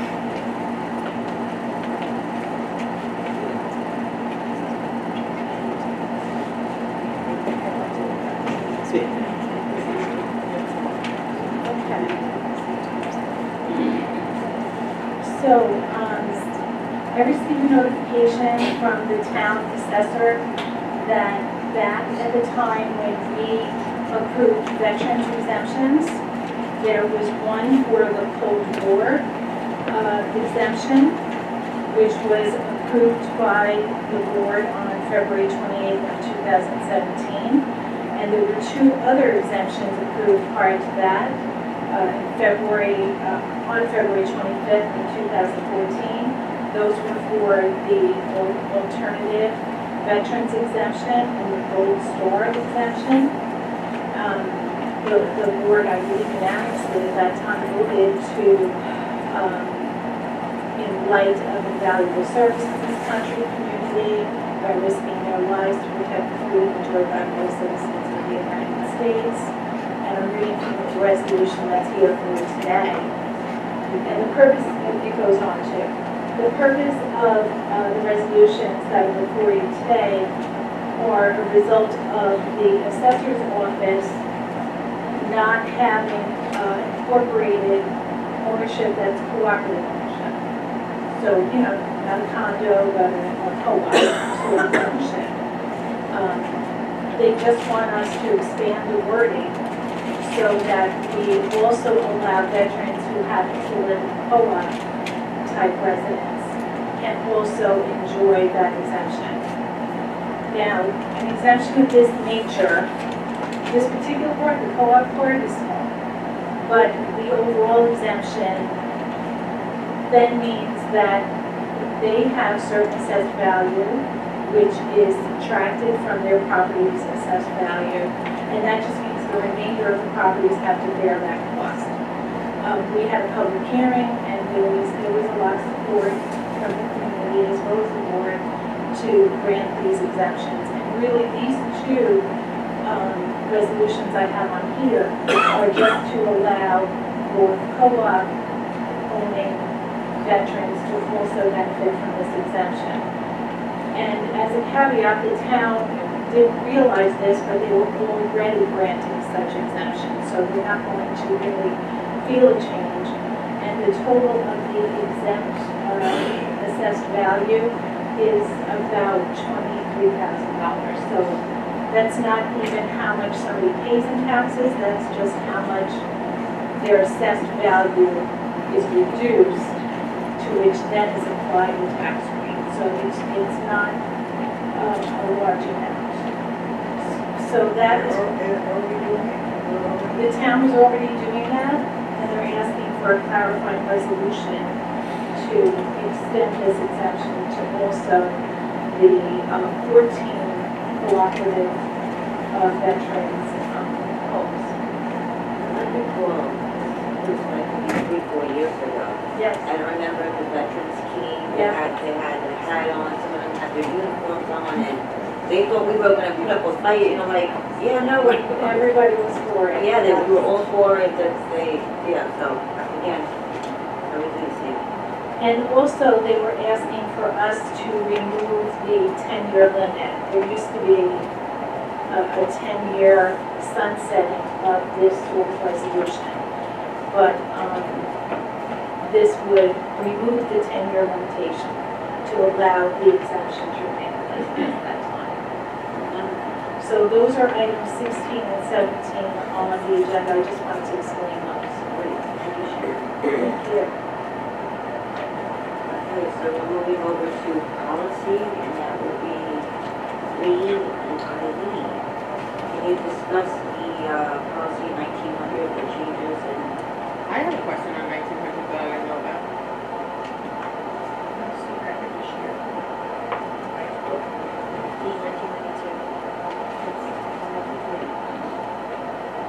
So number 3, it says, did you see number 3? For the Title I parental guardian involvement? Yeah, I don't know, did we do 1900? That was done by a committee. No, it's done by the committee, not by us. Yes, it was on. We did go over it, it just Yeah, was well, done I by. read it, and it says, this is the Title I thing. So, the Title I, I have a couple questions first of all. Training for parents may also take place during PTA meetings at Title I schools. We can't ask the PTA meeting, PTA to suspend their business to do that. How would you put this into a policy? We don't have any jurisdiction over the PTAs. The guidance from New York State is that we're looking for as many opportunities to provide this kind of training. So it's kind of a blanket document The to way it's worded says that you're taking place during PTA meeting.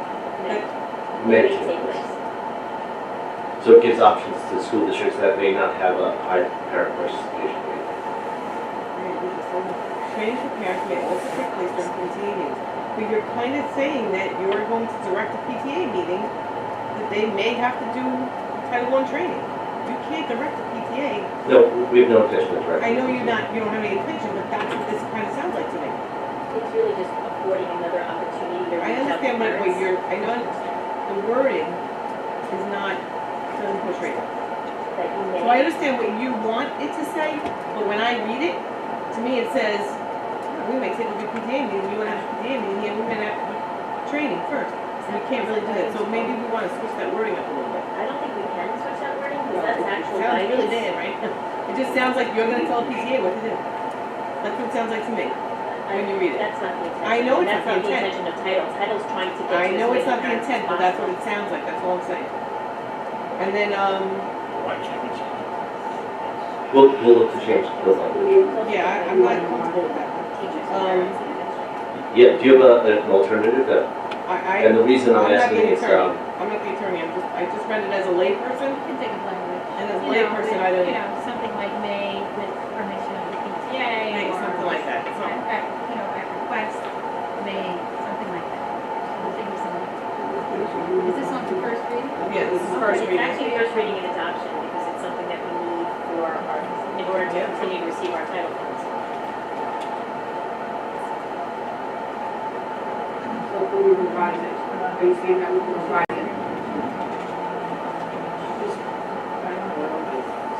Lisa's saying yes, we can change it. yeah, Lisa's. Lisa's saying she Okay. Parents may also be placed during PTA. It's almost like we're saying they need to take place during the PTA meeting, as layperson, I'm just reading it. If they want to take over my PTA meeting, if they want to go in and do something like that. The word may is Like, an this one. option. May, I understand what you're saying. So It's it an option that they, doesn't sound right, when you just read off the top and you don't know.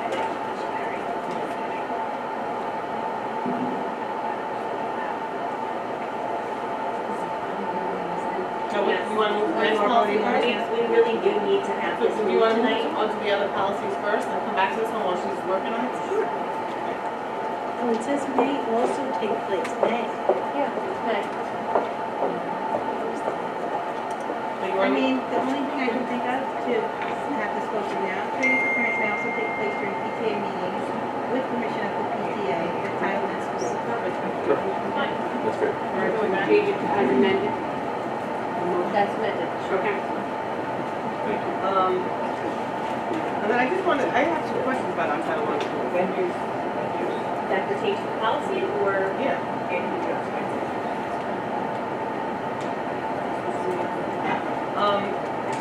How many do we have in our district that this policy will pertain to? How many We Title I currently have 3 title schools. And, right, then I have funding questions. On the Title I schools. How much funding do we get from Title I?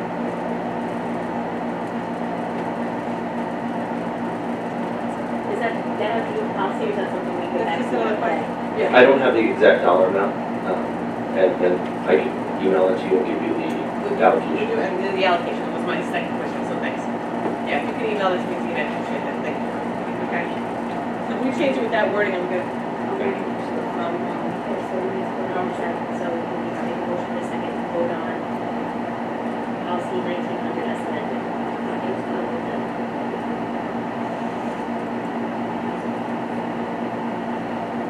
Does this involve, kids with Jim Stacy?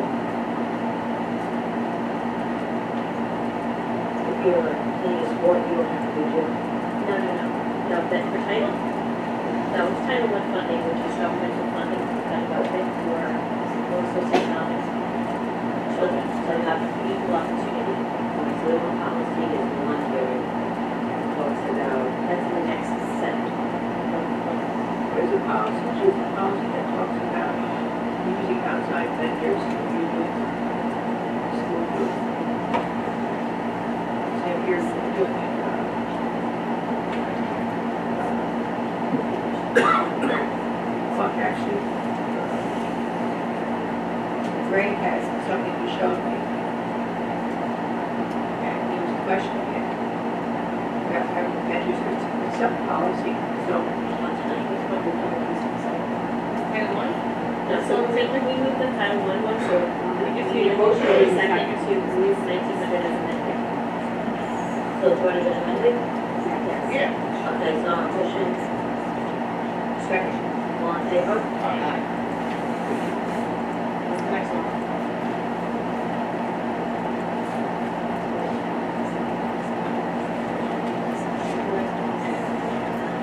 Go to public use of facility.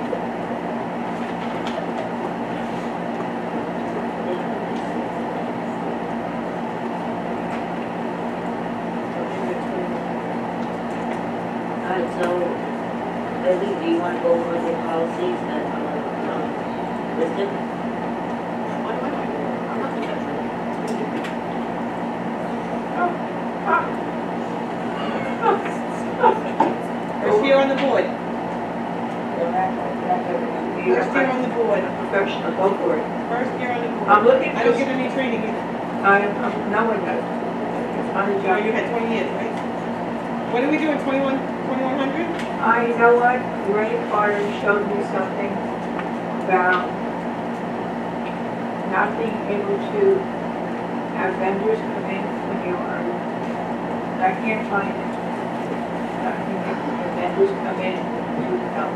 Say, I did a medieval festival for the district years ago, and I hired a group outside to do the vendors and acting.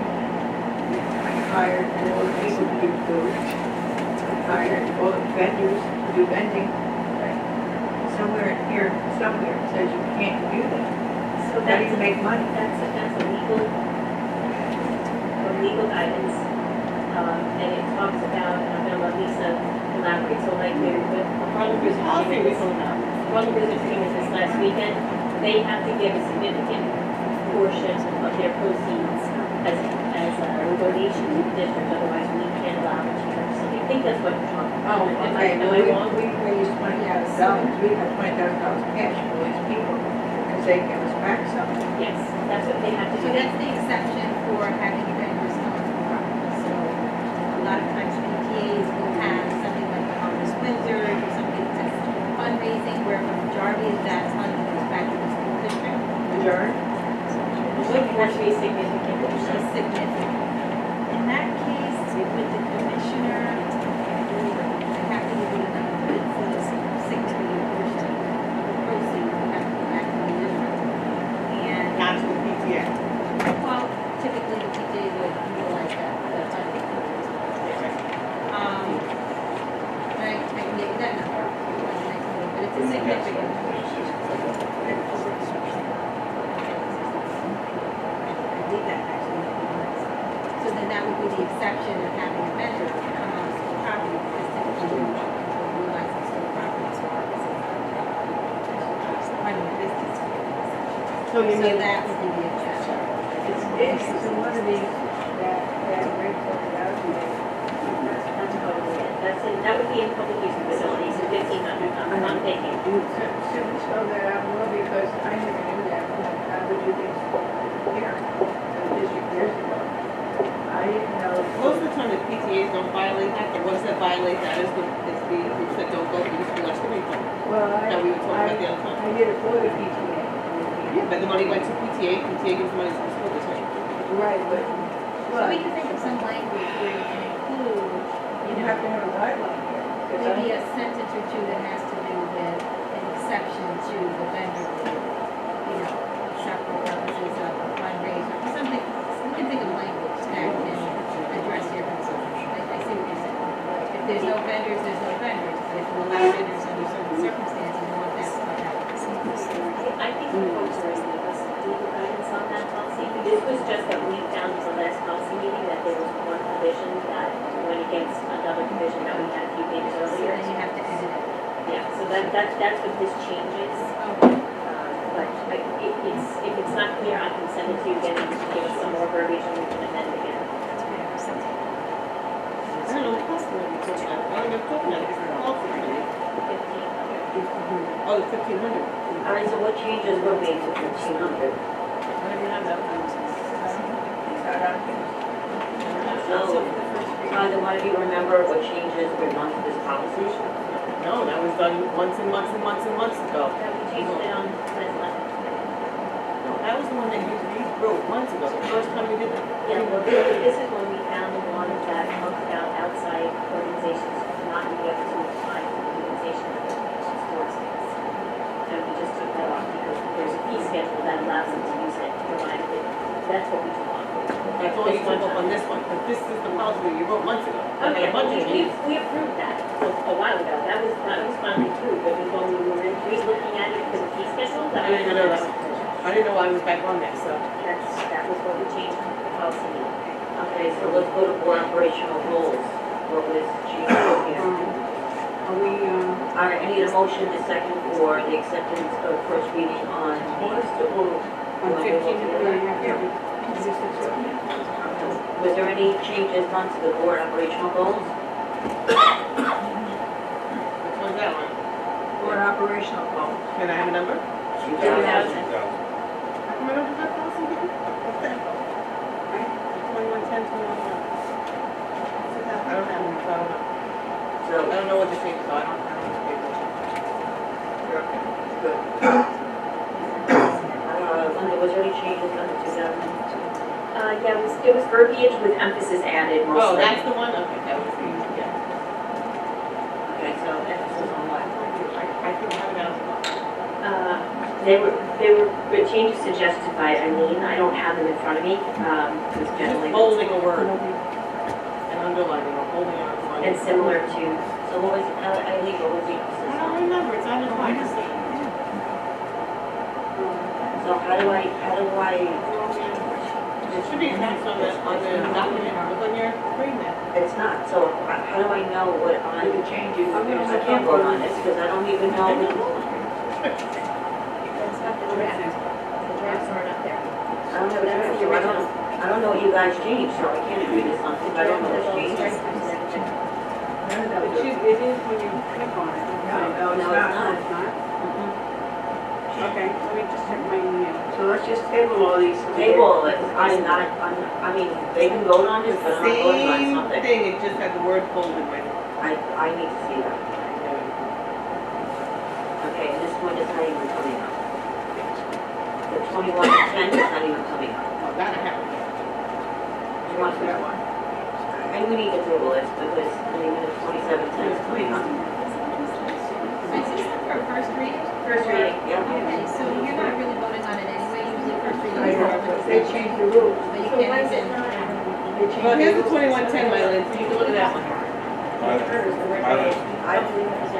she may need her iPad updated, because I don't think that the Word documents are coming together correctly.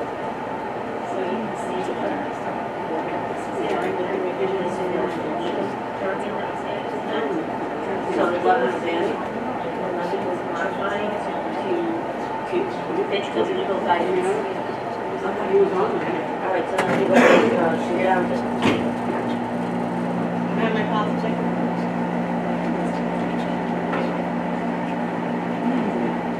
That's who's now just.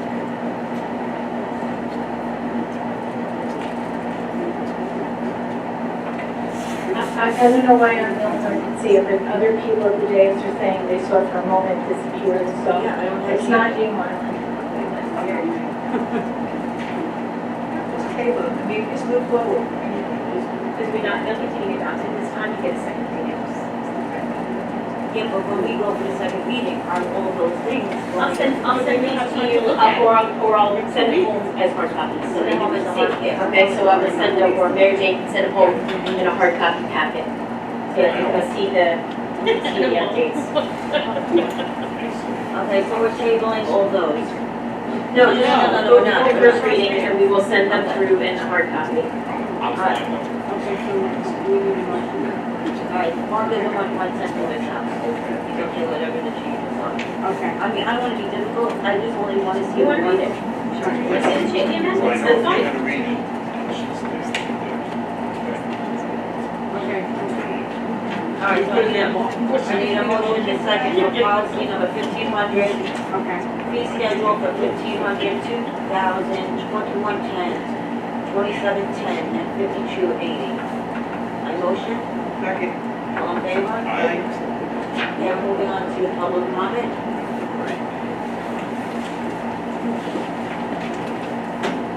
After everyone step up to the podium, address the board president only. You may address one or more topics in the time allotted. Individual employees, parents, or children should not be identified by name, title, position, grade, or building. There's usually about the 30-second mark before the bell is about to ring. You'll get a little bit of a warning to just finish up the topic or concern. I heard earlier the doors mentioned, so I just wanted to clarify that. This was mentioned twice, one in the beginning and then once with the budget. So is that something that's being tabled now? Is that No, it's something? not approved. So it's approved and it's being done? Yeah. So then my other concern In is fact, there was, if you want to hold the time on that for a second, at least we'll do an update for the public. John, how many doors? We approved the contract a couple meetings ago. We're hopefully gonna have a kickoff meeting next week with the contractor. As soon as they can start manufacturing the doors, they already said they're gonna start installing at night. They can get 30 to 40 done. okay, So it's gonna take us 7 months to push through it. but it's still being Absolutely. tabled. Oh, yeah, it's not. And the reason about the windows next to the doors, what is the house? Everything's being done. Film. Film. Film. With the resistant film. What is this? Correct. Okay, sorry. My other question is, there was an incident up by Cherokee where there was a stabbing and helicopters were in the area looking for a suspect. And apparently the principal had absolutely no idea that this was taking place. The school wasn't on lockdown. And apparently what I'm hearing is that it was not communicated because we don't have a tight relationship with the 4th precinct. I would think as a parent that we would have a relationship with both precincts in our district. Is that true? Is that false? Is that hearsay? I think It is. could you answer that question? I mean, you can't answer the communication question, but you can answer the relationship question. I can speak for relationship at this point in time. We got it as of last week, we got a brand new inspector, which I happen to know very well. Mike Romanelli, we work with him. Don't take a top exercise for, so going forward, I've already been in contact with Mike, he got the position last week, and we'll be sitting down having.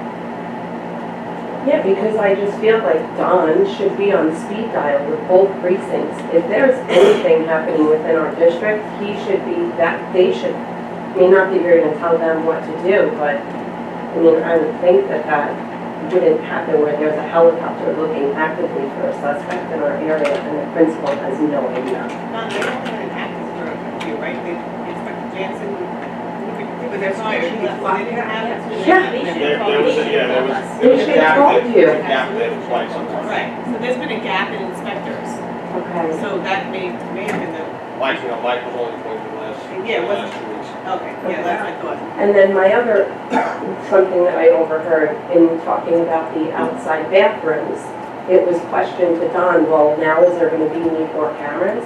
As a parent, I don't care if Don needs 30 cameras. I feel that he should be given whatever he needs to secure our students. There should be no, okay, Don, what do we need in our budget plan to secure this area for our children? We've been doing that. I know, I just wanna make sure, because then that was presented to him, like, are we gonna need to increase the cameras now? That should be without, That's a no-brainer. yeah, But okay, that's just so we get a price on that. okay. I just wanna make sure that that's always included in that. Thank you. Anybody else have any questions? Going once, going twice. I have one question, can I ask a question? You're to the public, come on. Yes, today is, There's one, I don't know if this is question time or just make a general comment. Either what you would like. Okay. I'm Ed. I live in the district. My daughter attends the school. I believe in the school district, and I've heard conversation about the turf fields. Just to let you know my background, I'm a travel coach. I know all about maintenance, field maintenance, so there's probably no one better to speak about this than me. There's a lot of cost involved with maintaining fields. It's crazy. I spend a lot of time at my organization maintaining them, so I know the work that goes involved, that's involved in it. It's crazy. It's absolutely crazy. But also knowing that our kids, I just actually came back from the World Softball Convention with many coaches from around the Northeast there, as well as coaches from the colleges. And the trend is that everybody's turfing fields now. Of course, they can get their kids out on the fields earlier in the season or get them out there longer at this point. We all know that our kids are at a competitive disadvantage already living in the Northeast, dealing with the cold weather and everything like that. So now I'm hearing that all these places are turfing their fields, and now our kids are even more at a competitive disadvantage because they can't get out as early as they are. Our kids just got out this past week on the field at one time already at this point. We're behind a lot of teams already. You see all the fields in Suffolk County, Nassau County, all getting turfed right now. And I think it's the way to go. I think we got to do it. You know, it's going to make a big means to our kids to be able to get out there and be able to enjoy the game and be competitive to what else is going on in the area. So I definitely recommend doing it. I've heard, from what I understand, it's only discussion right now going on about the boys baseball team right now, on the varsity. You're going to do all 4 fields. That would be great. That would be great if you can do that. I mean, if it does come down to courts and you can only do a couple, then I ask you to make sure that we do the girls softball field as well as the boys softball field, the baseball field, all right? But I definitely recommend it. I know the cost involved with it, and I'm telling you, that dry stuff that you put down on the field, no joke. You don't want to inhale that stuff. And anybody that knows me cleans those fields knows a lot about that stuff. But thank you. Thank you. Anyone else? Yeah. I'm just gonna ask about the lights in the high school. I had a neighbor ask me, can we have them on even when we don't use them? Because he said he drove by, he's like, Mom, how come the lights are on and we're not even using the field? He's like, how much money am I? I didn't have the answer. I said, you know, it's a good question to ask. Because usually I hear the kids playing, but he says he actually drives by there once in a while. It's like, there's nights when they're not even using the field. He doesn't like the lighting as it is, but he says the kids are using the field. He gets it, but it was more like, why are we having the lights on if we're not using it? So, just a question. I don't know who shuts them off. That's probably on the timer, is what I said. Is there a way when they're not being used that they don't go on? Or how does that work? Or do we keep them on for the public? So I can only share with you the conversation that took place a couple of years ago at Berlin. The lights were left on for the community to walk the track. We only keep the security lights on. We don't keep the main stadium lights, so it's just the lower level lights. And the calculation is $7 a month per lights. Thank you. I didn't have the answer for this, so now I guess I can say this. And it's also for the people in the community involved. It was predominantly for that, and I know Don was chiming in and says keeping the facilities lit is actually a Oh, huge it's always good deterrent. for security. It's a huge deterrent. I get that. I have an answer. Thank you. That was my question. Okay, so we're moving on to resignations, terminations, leaves of absence. I need a motion in a second. All in favor? Moving on to appointments, senior salary changes. Motion? Second. All in favor? Moving on, Mark? Okay, we're moving on to financial matters. Oh, I'm sorry, as senior appointment salary changes as amended. Motion? All in favor? So what do we want? We need to do that as amended. As amended. We amended that Oh, appointment. yes, okay, So- yes. So we're all in favor on that? Okay, we're moving on to treasurer's report, January 2019, appropriation status report, July 1st, 2018, through January 31st, 2019, revenue status report, July 1st, 2018, through January 31st, 2019, overtime reports, July 1st, 2018, through January 31st, 2019. I need a motion, a second, and if anybody have questions on the items 2 through 5. On the motion, please. Okay, questions, Eileen, 2 through 5. No questions? Mark, any questions, 2 through 5? Okay, all in favor? All All right, moving on to consent agenda. We have items 2 through 18. I need a motion and a second. I need to know if anyone has any questions on the following consent agenda items. Eileen? 3, 4, and 5, I don't know if he's changed it all now. Yeah, 3, 4, and 5. Yeah, 3, 4, and 5, I want to pull for discussion. 10, I think, we just So wait, do you want to pull for a separate vote, or you want to pull for? Yeah, for a separate vote. Pull for a separate vote. First discuss, first discuss. Yeah, well, that's, okay, so, I don't know if we can discuss it. why not? To transfer. No, but 3, 4, and 5? Are you talking about the transfer? No, so that number 3, number 4, and number 5. The numbers may be different for you guys, or Personnel, and clerical MOA. Oh, okay, I don't. It says right in there.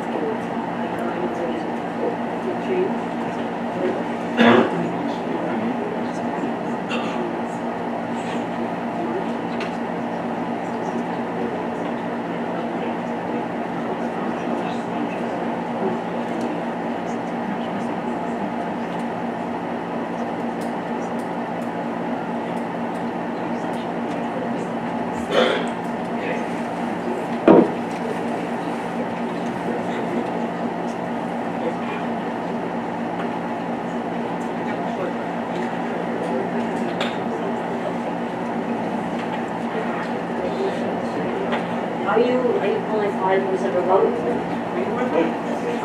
Discussion. Discussion first. No. I don't think that's what I'm saying. All right, then we're gonna have. Alright, so we're gonna pull that. Alright, so then, We have to go so then just pull those and then let's go on to the rest. Pull those and move on to the rest, is that it? I want to add something. You table it for discussion. I don't got the table for rating here, but in any case, can we go on to the rest of them now? Yes. Okay, so number 10, I All right, wanna, hold on, so are we tabling? I would like to table them till Ray is here. You wanna do it again? All right, do we have to table number 5? I would like to table it for Ray to be here. Oh, not the number 5, no, that's not the one. Yeah, Oh, wait a second, sorry. Number 5 I have is. Hold on. I don't know if he's pulled it up. Sorry, that's clerical. Clerical, okay.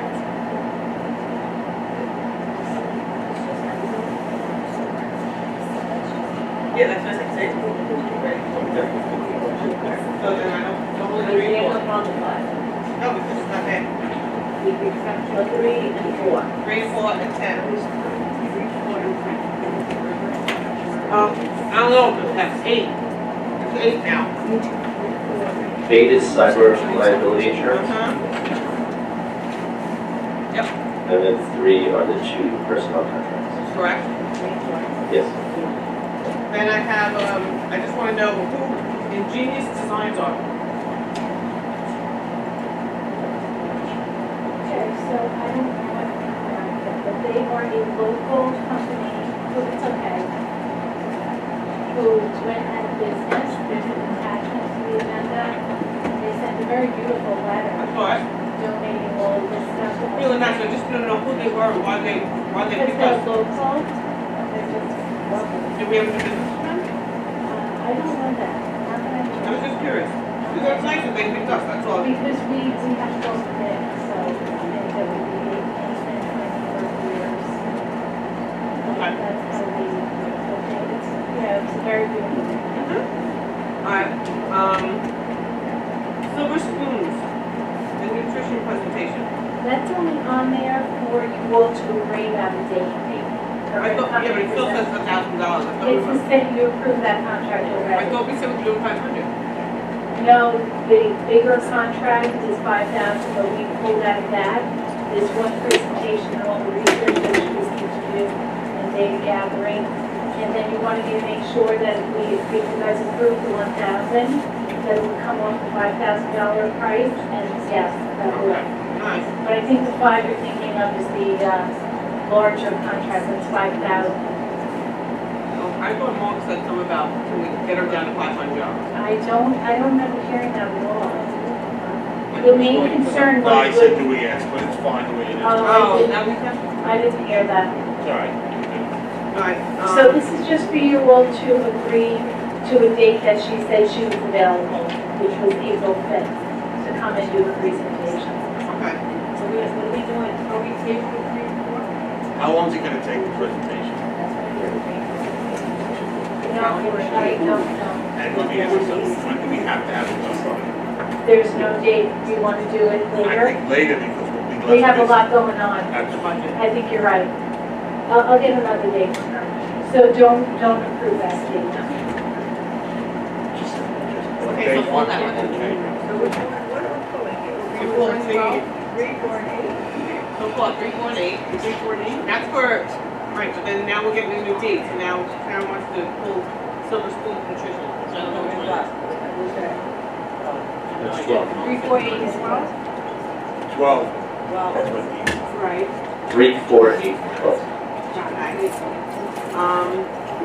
And then, the one that, I gotta come back over here again, hold on. There's another personnel. Did we already do this one? Is that 15? Did we already do this one? Can we just do that with the amended stuff?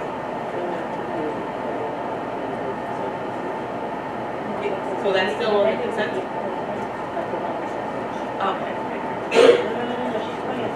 Yeah, no, so Linda can answer me right.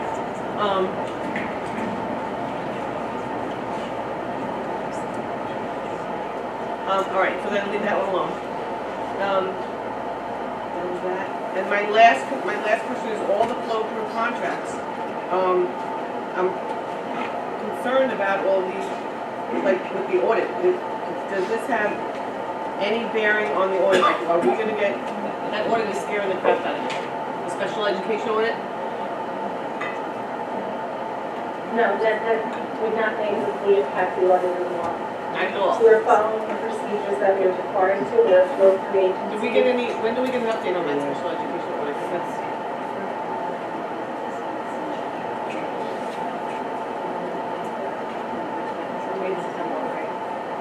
I don't know the date. They were in touch with me last month, and I did not have a date this time. so they're still working on auditing us for that. But it's a very small scope of the audit. The audit was looking at the least restrictive environment. It's not looking at parentally placed, which is what most of those flow-through contracts are about. I'm a little confused what audit you're referring to right now. The special education LRE audit. That's still in process. We're in touch with the state on a regular basis. They're coming in and they're looking at the 10 meetings that they've requested. We're about 4 meetings into that at this point. I thought you were referring When to is, different audit, my because the board apologies. didn't get it, I just happened to find out about that, and the board didn't get like an update of what that means to us as a board or a district. But I'm hearing bad things about it. I'm hearing that that kind of audit is not a good audit to have. It's an audit that's taking place throughout a good portion of the state. It started on the federal level. They identified the state as being improvement in the area of special education. One of the areas that they feel the state is falling short is the least restrictive environment. There's one other district in Long Island that's already been audited, and it's my understanding that many of the districts will follow. And we're just one of the first. I believe I did send something home and FYI earlier. Yeah, it was very brief though, and I wasn't really sure what it meant. Now I'm hearing like bad things. Like it's not a good audit to have. It's not a normal audit. That's not what I'm hearing. I'm hearing that's going to happen across the state and across Long Island. The other district that was audited is also another district that falls in the beginning of the alphabet.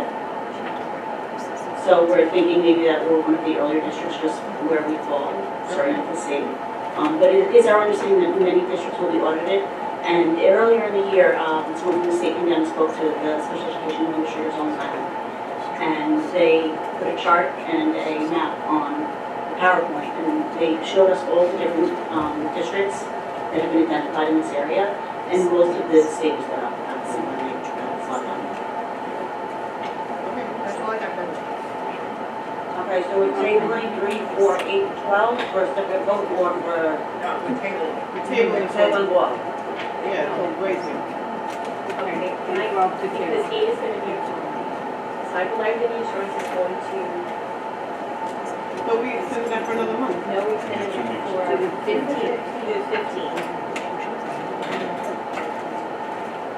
Did you find out the question, Sharon, on the outer? Yeah, that's not something they offer on this kind of policy, neither do the other companies who offer this kind of insurance. Why are we not allowed, why were we allowed to show it to somebody and then not allowed? Yeah, I have a little question about that. Because I wasn't really getting pricing, I was just getting an opinion that somebody was gonna give for free. And then it was, you know, you were okay, I was telling you why I was doing Yeah, I it. thought it was fine, and then I thought, maybe it's not so fine. So why isn't it so Yeah, free? why not? Well, I wasn't An looking to outside get a price. opinion. Lisa, because I think we got the wrong facts too in the email. The person was not bidding for the job, Yeah, was not she getting can't the job, was not getting She the was work. giving free She was advice. just giving us her advice on that policy as an insurance expert. So then we got a letter from saying that we can't. She's bidding on a because job. we're bidding, which she's not bidding it. It was an RFP, it wasn't done the RFP process.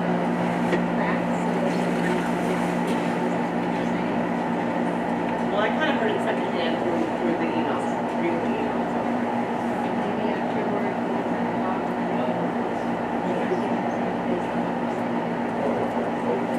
It's just a little convoluted. I think the facts were a little skewed, and that's why we got wrong legal advice. That was a free, that's what we did it for free, to see if we were getting what we needed for that price. Legal advice is relevant to facts. Yes, that's what I'm saying. They were What were different the facts given, just out of curiosity? That the person was bidding, she gonna get the job. That's how I took the legal advice, and they weren't bidding. Well, if you read the legal advice, they assumed that the Yes, person they was assumed going for it. an RFP. I remember, I don't have it in front of me, because we're having some difficulty, or iPads up here.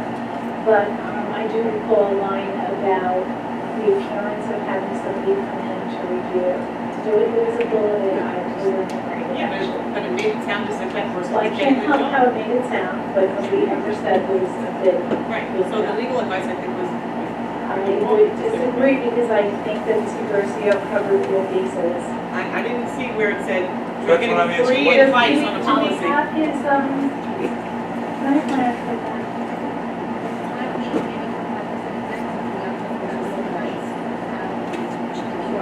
Yes. All right, then we can go right back into it. All right, so are we just Yeah, gonna pull we'll those and then it doesn't. vote on the rest of the consent agenda?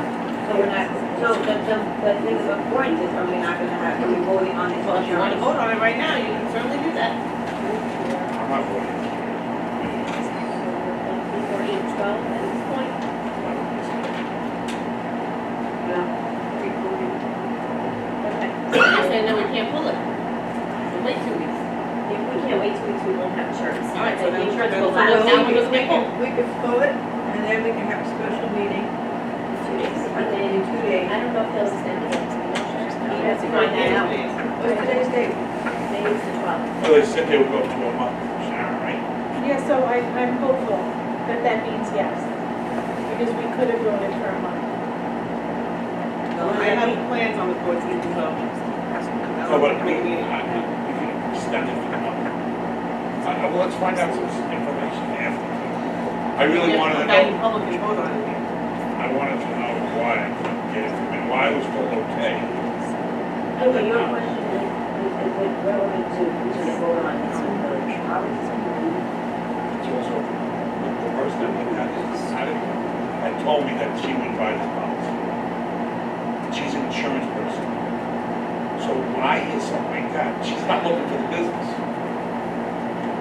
So I was just like, You can't get it anyway, it's already out for an RFP, the other insurance company Well, already had it. it's not been approved, so, you know. Yeah, but they were already. I'm just telling you what I was. No, I only No, thought- they weren't, because it's not been approved. This is But it not, already went out for an RFP. You know what, Well, if you don't want to have cyber liability insurance, all I can do is recommend it, but I would read to you. Am I allowed to read from this? Legal guidance or? Yes. Are we allowed to read legal guidance in public? Allows it. All right, so then we'll not. We'll not. I don't know what you, I don't know what you're gonna read.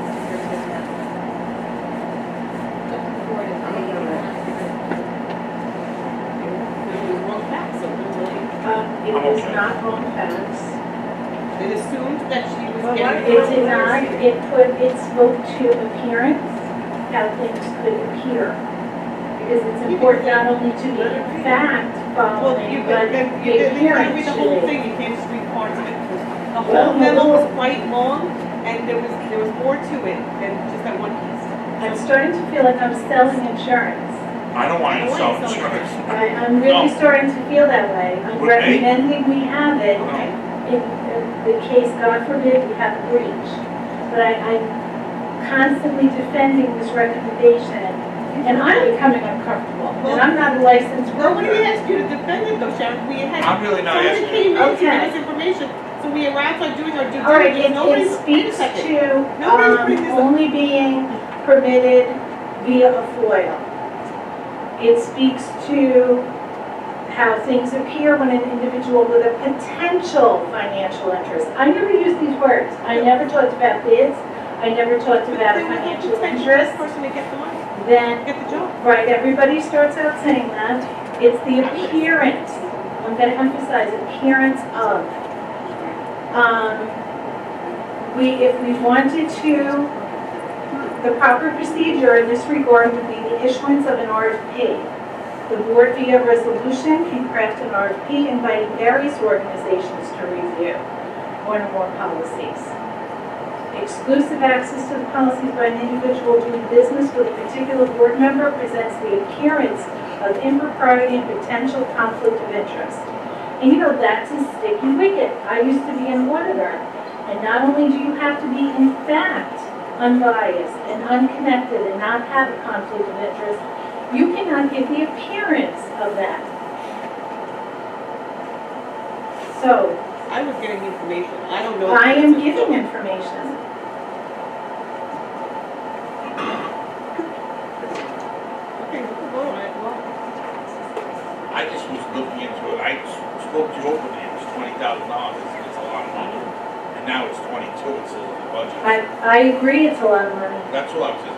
And it's, So is a $3 million loss a lot of money The that we deductible. can't absorb. the deductible, as I was told from the insurance person, is high on both ends. Well, you actually asked me to look at higher deductibles. I know, what she said was, the amount of money that you're paying, Right. your deductible's high for that.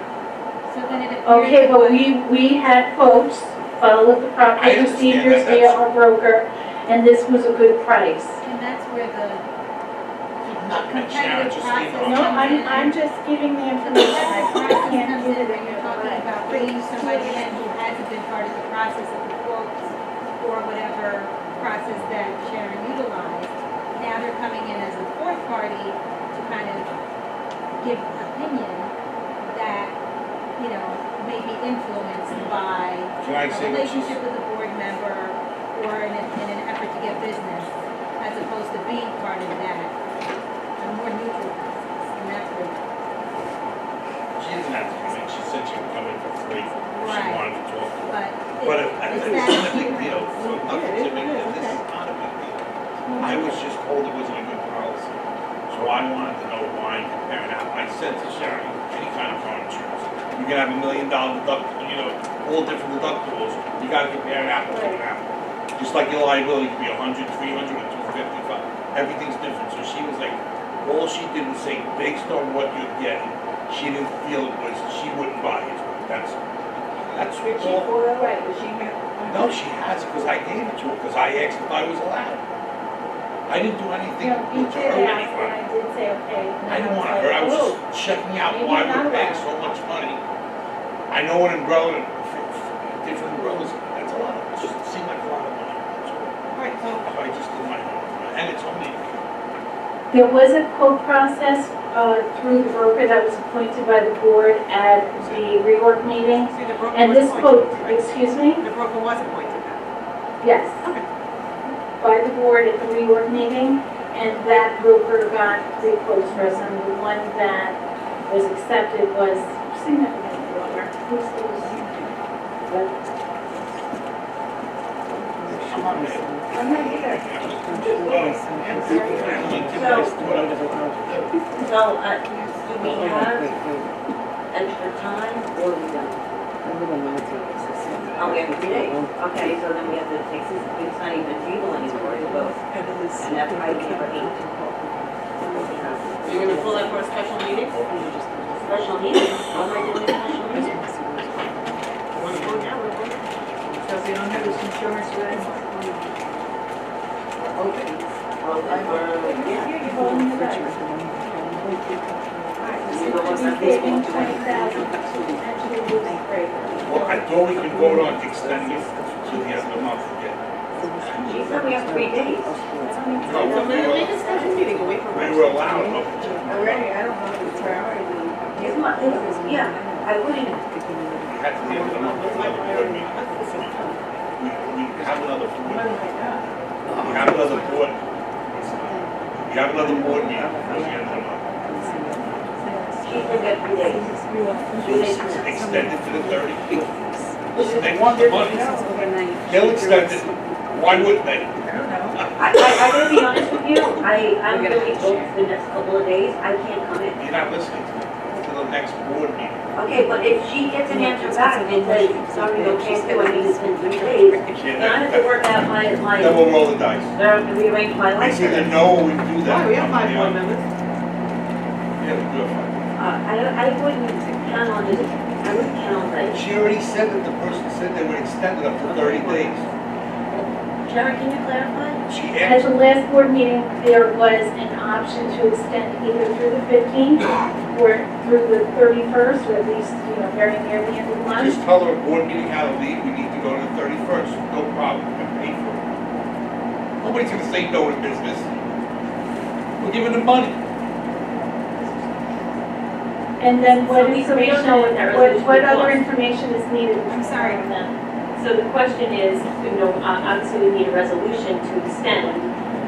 We don't know the cost of that. Do we know that, is there a cap, do we know that an approximate, so we can say the cost not to exceed what? Yes, what I do number have is the 50? cost. You have the cost, Sharon has the cost. I do have the cost. It was fine, and it goes. So $785. It was $754.40 to extend through the 15th, which I just for some odd reason have memorized. But I need to tell you the other number now. But you wrote it, you sent it in, I remember you texted. I did. I know. And they're not gonna say no, you're gonna say we had a circumstance that occurred, we need to extend it, or no matter, you know what to say. So Sharon, I do know what to say. Sharon, I'm trying. Yeah, I do. Sharon, so we already put in roughly 800, now we're payment and 800. It all On goes a policy that's No, let's 20,000. just vote. Yes, on a policy that's 20,000. So that. It's coming off the 20 though. Is that coming off the 20? No, it just. I assume so. Or it I pushes it can another year, by the way, count that. you're still paying the price you would pay for it. I hope so, I actually don't know that. So the resolution would read something to the effect of the Board of Education approves the extension of cybersecurity insurance policy in an amount not to exceed $1,000. Yes, I'm gonna get the amount. But it's cheap, it's cost money. All right, so we're pulling that one aside, we're tabling that. All right, so. You're not tabling, we're pulling that, okay, we're pulling number 8 aside, right? They said what this looks like, so. All right, so we're.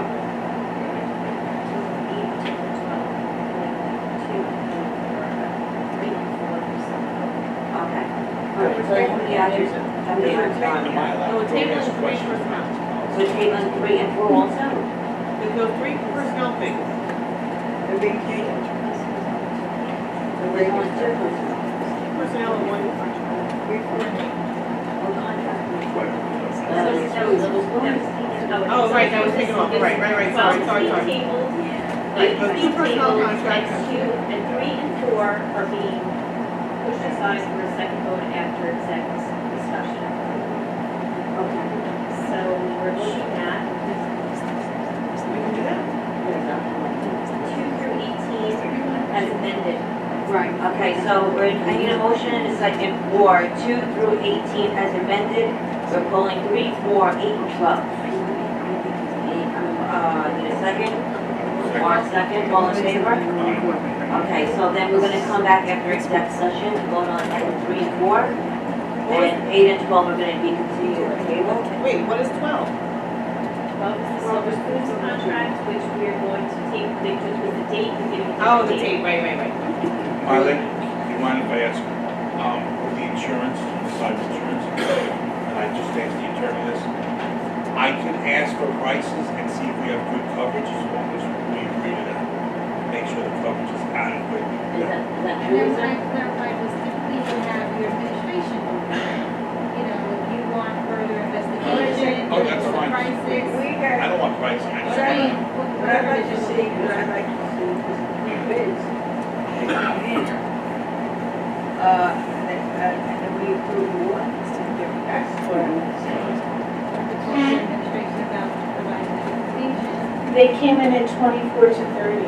Was it the same exact coverage? So wait a minute, so we're picking the Yes. cheapest one and we're Yes. still arguing? Yes. Alright, so out of the, so it's 24 and 30, and was it identical coverage? Yes. Identical, penny to penny? At least as, this is better. At Okay, least as good, if not better. alright, so we got the 3 bids, I don't know. That's what I want to see, three bids. And I'm only asking if I can look at the policy and have somebody look at it, you guys mind that? They're okay with I that? mean, if Lisa says that we can do that. Now, when you say have somebody who's, Okay, because I said something about the hour course, remember Sharon? Yes. And that's really what concerns me, and she said something about the lawyer fees being on the inner court, was it the inner? Inside the limits of the Yes. policy instead of outside. And she said, this is not good. She said, this is not something you want. And I just, when I heard that, I was like, all right, I don't understand, I know nothing about insurance. All I did was do my homework and look into it. That's all I was doing. So Sharon, I'm not mad. That's true, I'm not mad at you. Oh. the So- board hires a broker who's supposed to be your insurance expert. So typically, the questions that you get typically go back to administration so they can do it. Okay. So maybe that's a process. I would feel at peace though if I would ask this girl, because she already got asked. That's why I expressed it. It seems like I wouldn't go out to everybody. Sharon can do some homework on it also, about what we talked about the internet and the and I just want to ask you, and the other person that I spoke to already, what does she mean by that exactly? Is that okay with you guys? But it's probably best if it goes through administration for them to go back and question, answer the questions that you have. If you have legitimate questions, they could be answered by administration through the broker or whatever expert that they have. Lisa, for your But resolution, that means we're just using one broker. But three, more than one applied. Using the broker to get quotes from different insurance And carriers. find out why the outer limits and the inner limits were different. Why is that not feasible? Why did my insurance broker do that? Doesn't make sense. Sharon's can, Why can't she? I can try to get a better answer. We did not get a good answer on that. can they answer those questions? They said that's just not part of the policy, but I want. let me try to go higher up and see if I can get a better answer. But none of the three offer that. So we already spent $754.40, Lisa, for your resolution, How much? to extend us to March 15th. Okay. The full cost to extend us for the month of March 1st through April 1st is quoted at $1,669.66. So you would subtract. So the difference is $915.26. So there's $1,000. And that, and if the We just judge got the goes. quote 2 weeks ago. Where's the professional development plan? If it's gonna be that different than that, then I actually don't want this insurance company. Because then they close.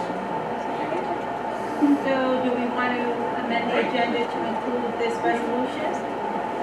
So the first, but yeah, we're extending, I'm a little confused. The If first, they won't give us the price, that's what I said. If they won't give us the Okay, price. I don't want to say that, I don't want to say that about them. They're very reputable, Good, then let's just go. and you don't want to be liabilious in lien taxes and other insurance.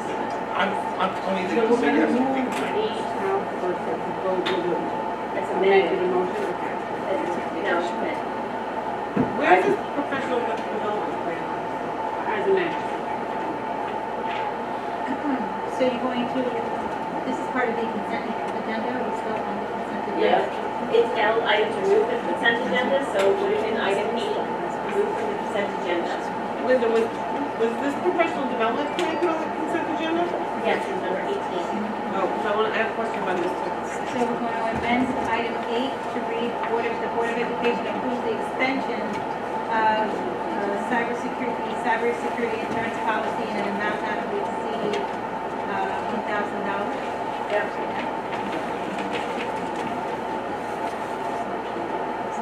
I need to vote on that?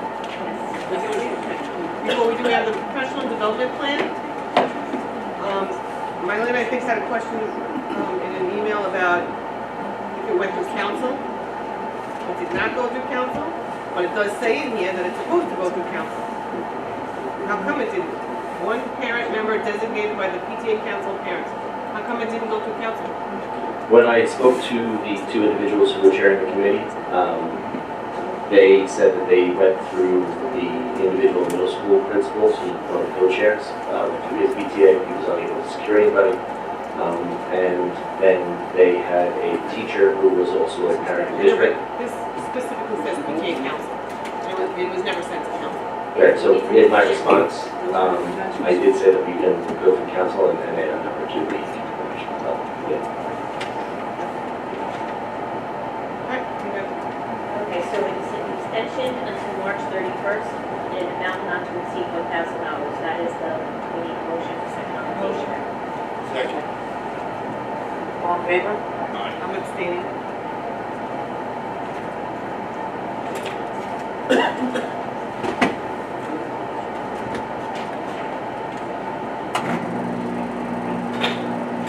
Okay, moving on to reports.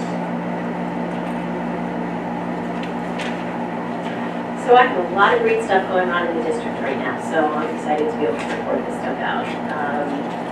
Ms. Sandra Fantuzzi, who is a teacher over at Cherokee Street Elementary School, who is part of the Green Tree Naturalist Organization on Long Island and has brought a naturalist ed to her classroom, was invited to the Northern Lights Conference, and that is where she is right now. So if you'd like to follow her adventures, becoming a naturalist in, I'm forgetting what country, Norway, no, Norway.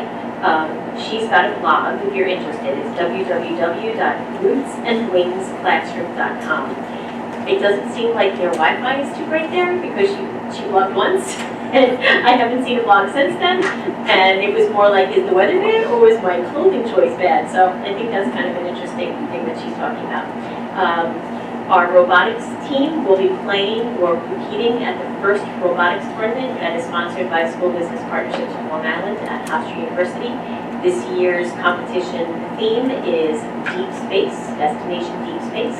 The competition is 4 days long. We are on day 3 and 4, Friday, March 29th, and Saturday, March 30th. And we always do really, really well, so if you can get there, it is a free event.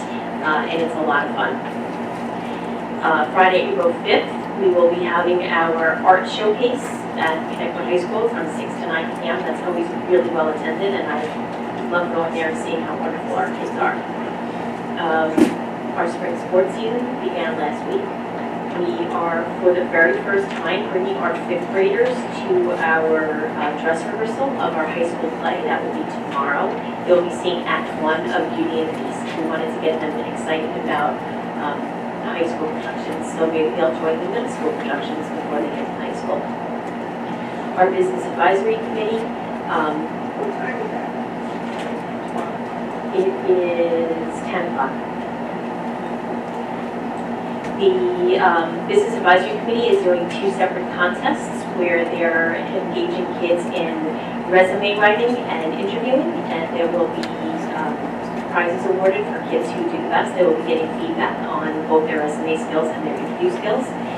We are pleased to announce that we have 3 students taking a national exam in business. Last year we had 2, and they did extremely well for the first time that it was offered for our kids.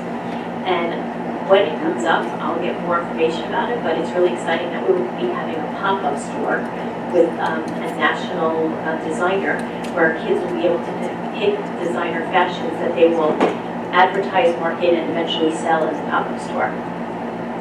We had 2 gymnasts that actually we had 4 gymnasts who made it into the state competition, which was 2 weekends ago. Our all-around, unfortunately, was Adam's sister, Adam Musa, our Board of Education student rep, one of them, was our all-around, and unfortunately she got hurt, so she was not able to compete in that. But we had 2 of our gymnasts share 4th place on the vault, so they both scored a 9.15 on the vault. We have one of our first students ever, I say it actually is our first student ever, invited to participate in the College Board's National Hispanic Recognition Program, which is really exciting. We had a great Dr. Seuss Day, which was a collaboration between our high school English department and the Duffield classes. We've got 95 high school seniors, juniors, and freshmen go down to Duffield and present lessons to all of the different classes in celebration of Dr. Seuss Day. The most heartwarming part of that was our senior boys fitting into kindergarten chairs as they read to the kindergartners. It was really a great day. I can't believe that, but I was adorable. I loved it. And the kids are cute, little to small. So the kindergartners, they're looking up to the bigger kids, and they watched the engagement going back. Oh, it was beautiful. It was great. Our AP Capstone pilot is working on their first AP essay exam. We got a chance to see that, and it was really exciting watching the kids collaborate. We had the largest Model UN ever held in Connecticut history a few weekends ago. Our girls cheerleading on Pam already recorded this. They got 2nd in the nationals, but they also got 2nd in the county, which is really exciting. And I wanted to give the board the schedule of our unified basketball team, and they start in May, and it's really exciting. It's the first time that we're having it in Connecticut, and as we get closer, we'll describe it and talk about it a little bit, and maybe bring the coach in to talk to us a little bit. And one of the things badminton's first season this year. Yeah, so I'll give you schedules of all that as soon as they're all finalized and ready to go.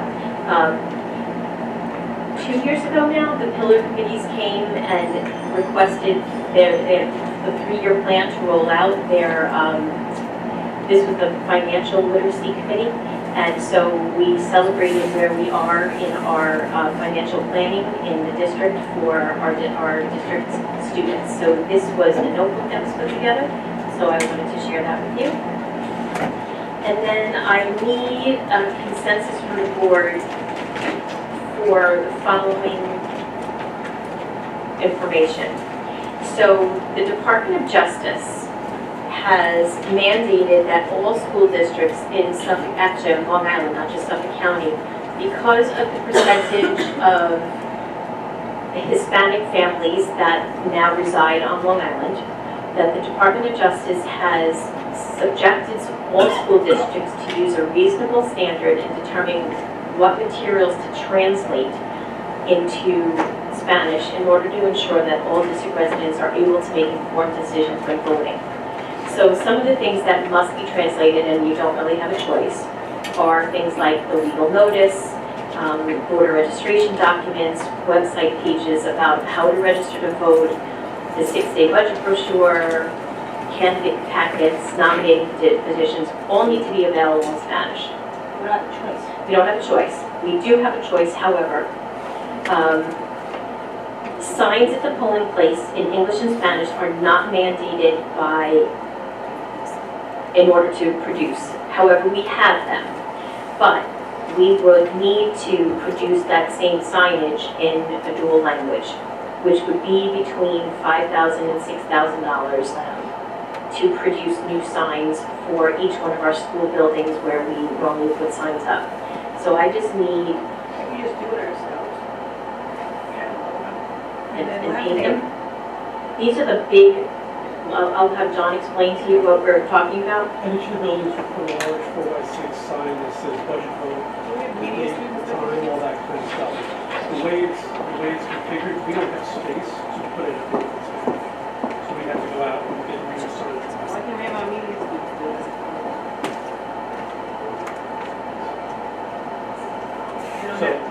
We added Moses, they make Moses do stuff like that. Okay, Moses kids. It's really, it's usually a professionally produced sign. So it's what we've done in the past. We don't have to have the signs. If we want to have the signs, we must have them in both languages. So either one sign with translations underneath, or two signs that may be smaller in the different languages, but in any case, we would produce new signs.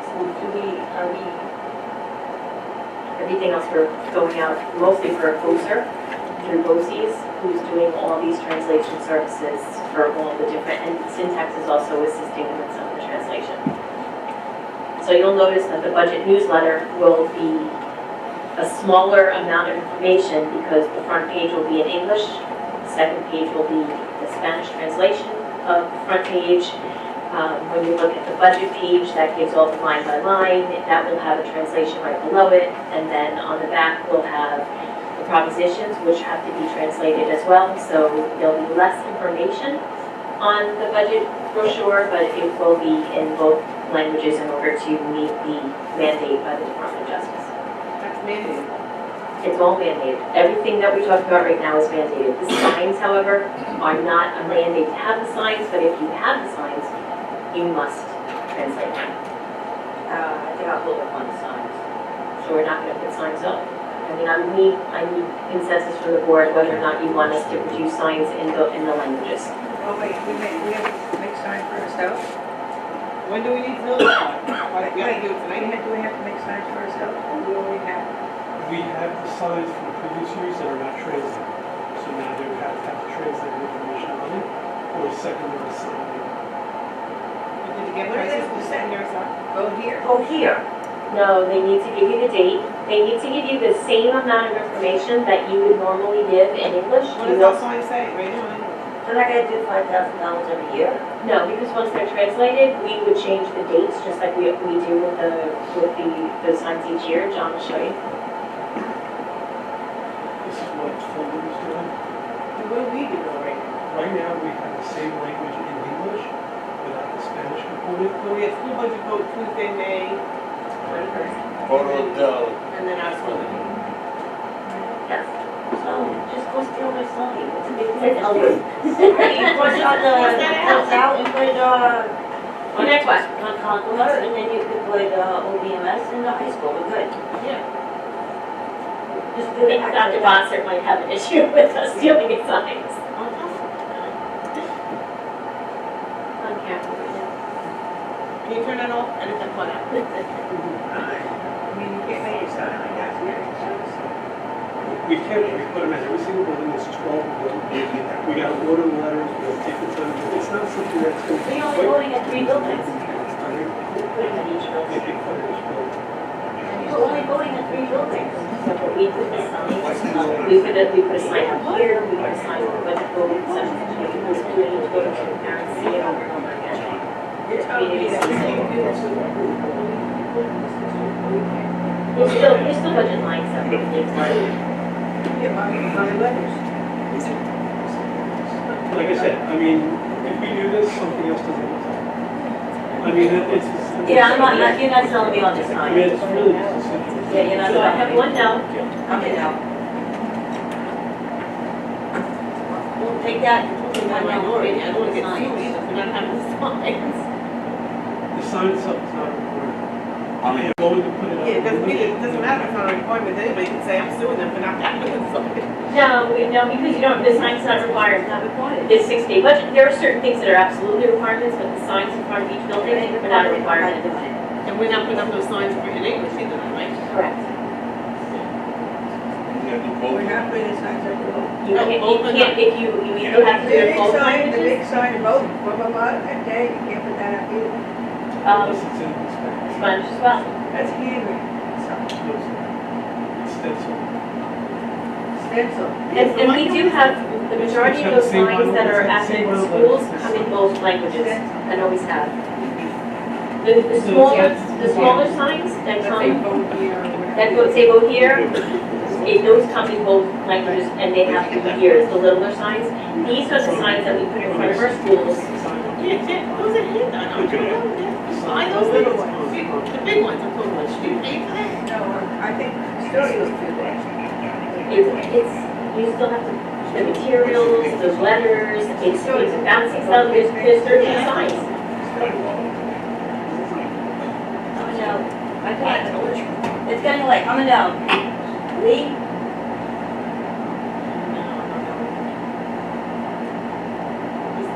You want me to get actual quotes? Why don't you, You can get us actual And then dollar, you're we gonna find don't out- need to do this right now, this I time. thought custodials make those big ugly signs. Can we get actual dollar amounts, please? My husband can make those signs cheap, so $5,000. I'll put them in. I do agree with you. No, he's not, he works 6 days a week, he don't have time to make signs. It's a lot of money for something, you know what? Spend a lot of money.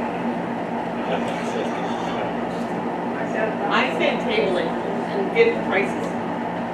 I can get actual prices, the problem is, 2 weeks from now, we have the actual prices, but I don't know if the contractor will have enough time to. Can you write down to I'm the gonna run with the premium sounds stupid, but there Set are, up the charge, and, Start where, by high school. That's right there. like I said, we can get quotes, that's not, that's. All right, we're gonna table that because All right. because, anything else? Okay, I went with Linda, we saw Dr. Seuss, it was amazing, we loved it, the kids were awesome. The capstone, what you did, You people, the rest of it. Yes, we still have to go into No, executive. it's Jack, I'm going back out. To come back No, in. we didn't, Can you talk about We didn't vote on the, stuff that was left No, over. that's not gonna last. 18. Yes, Yeah, we did. You voted on All right, it. can you, You voted on it.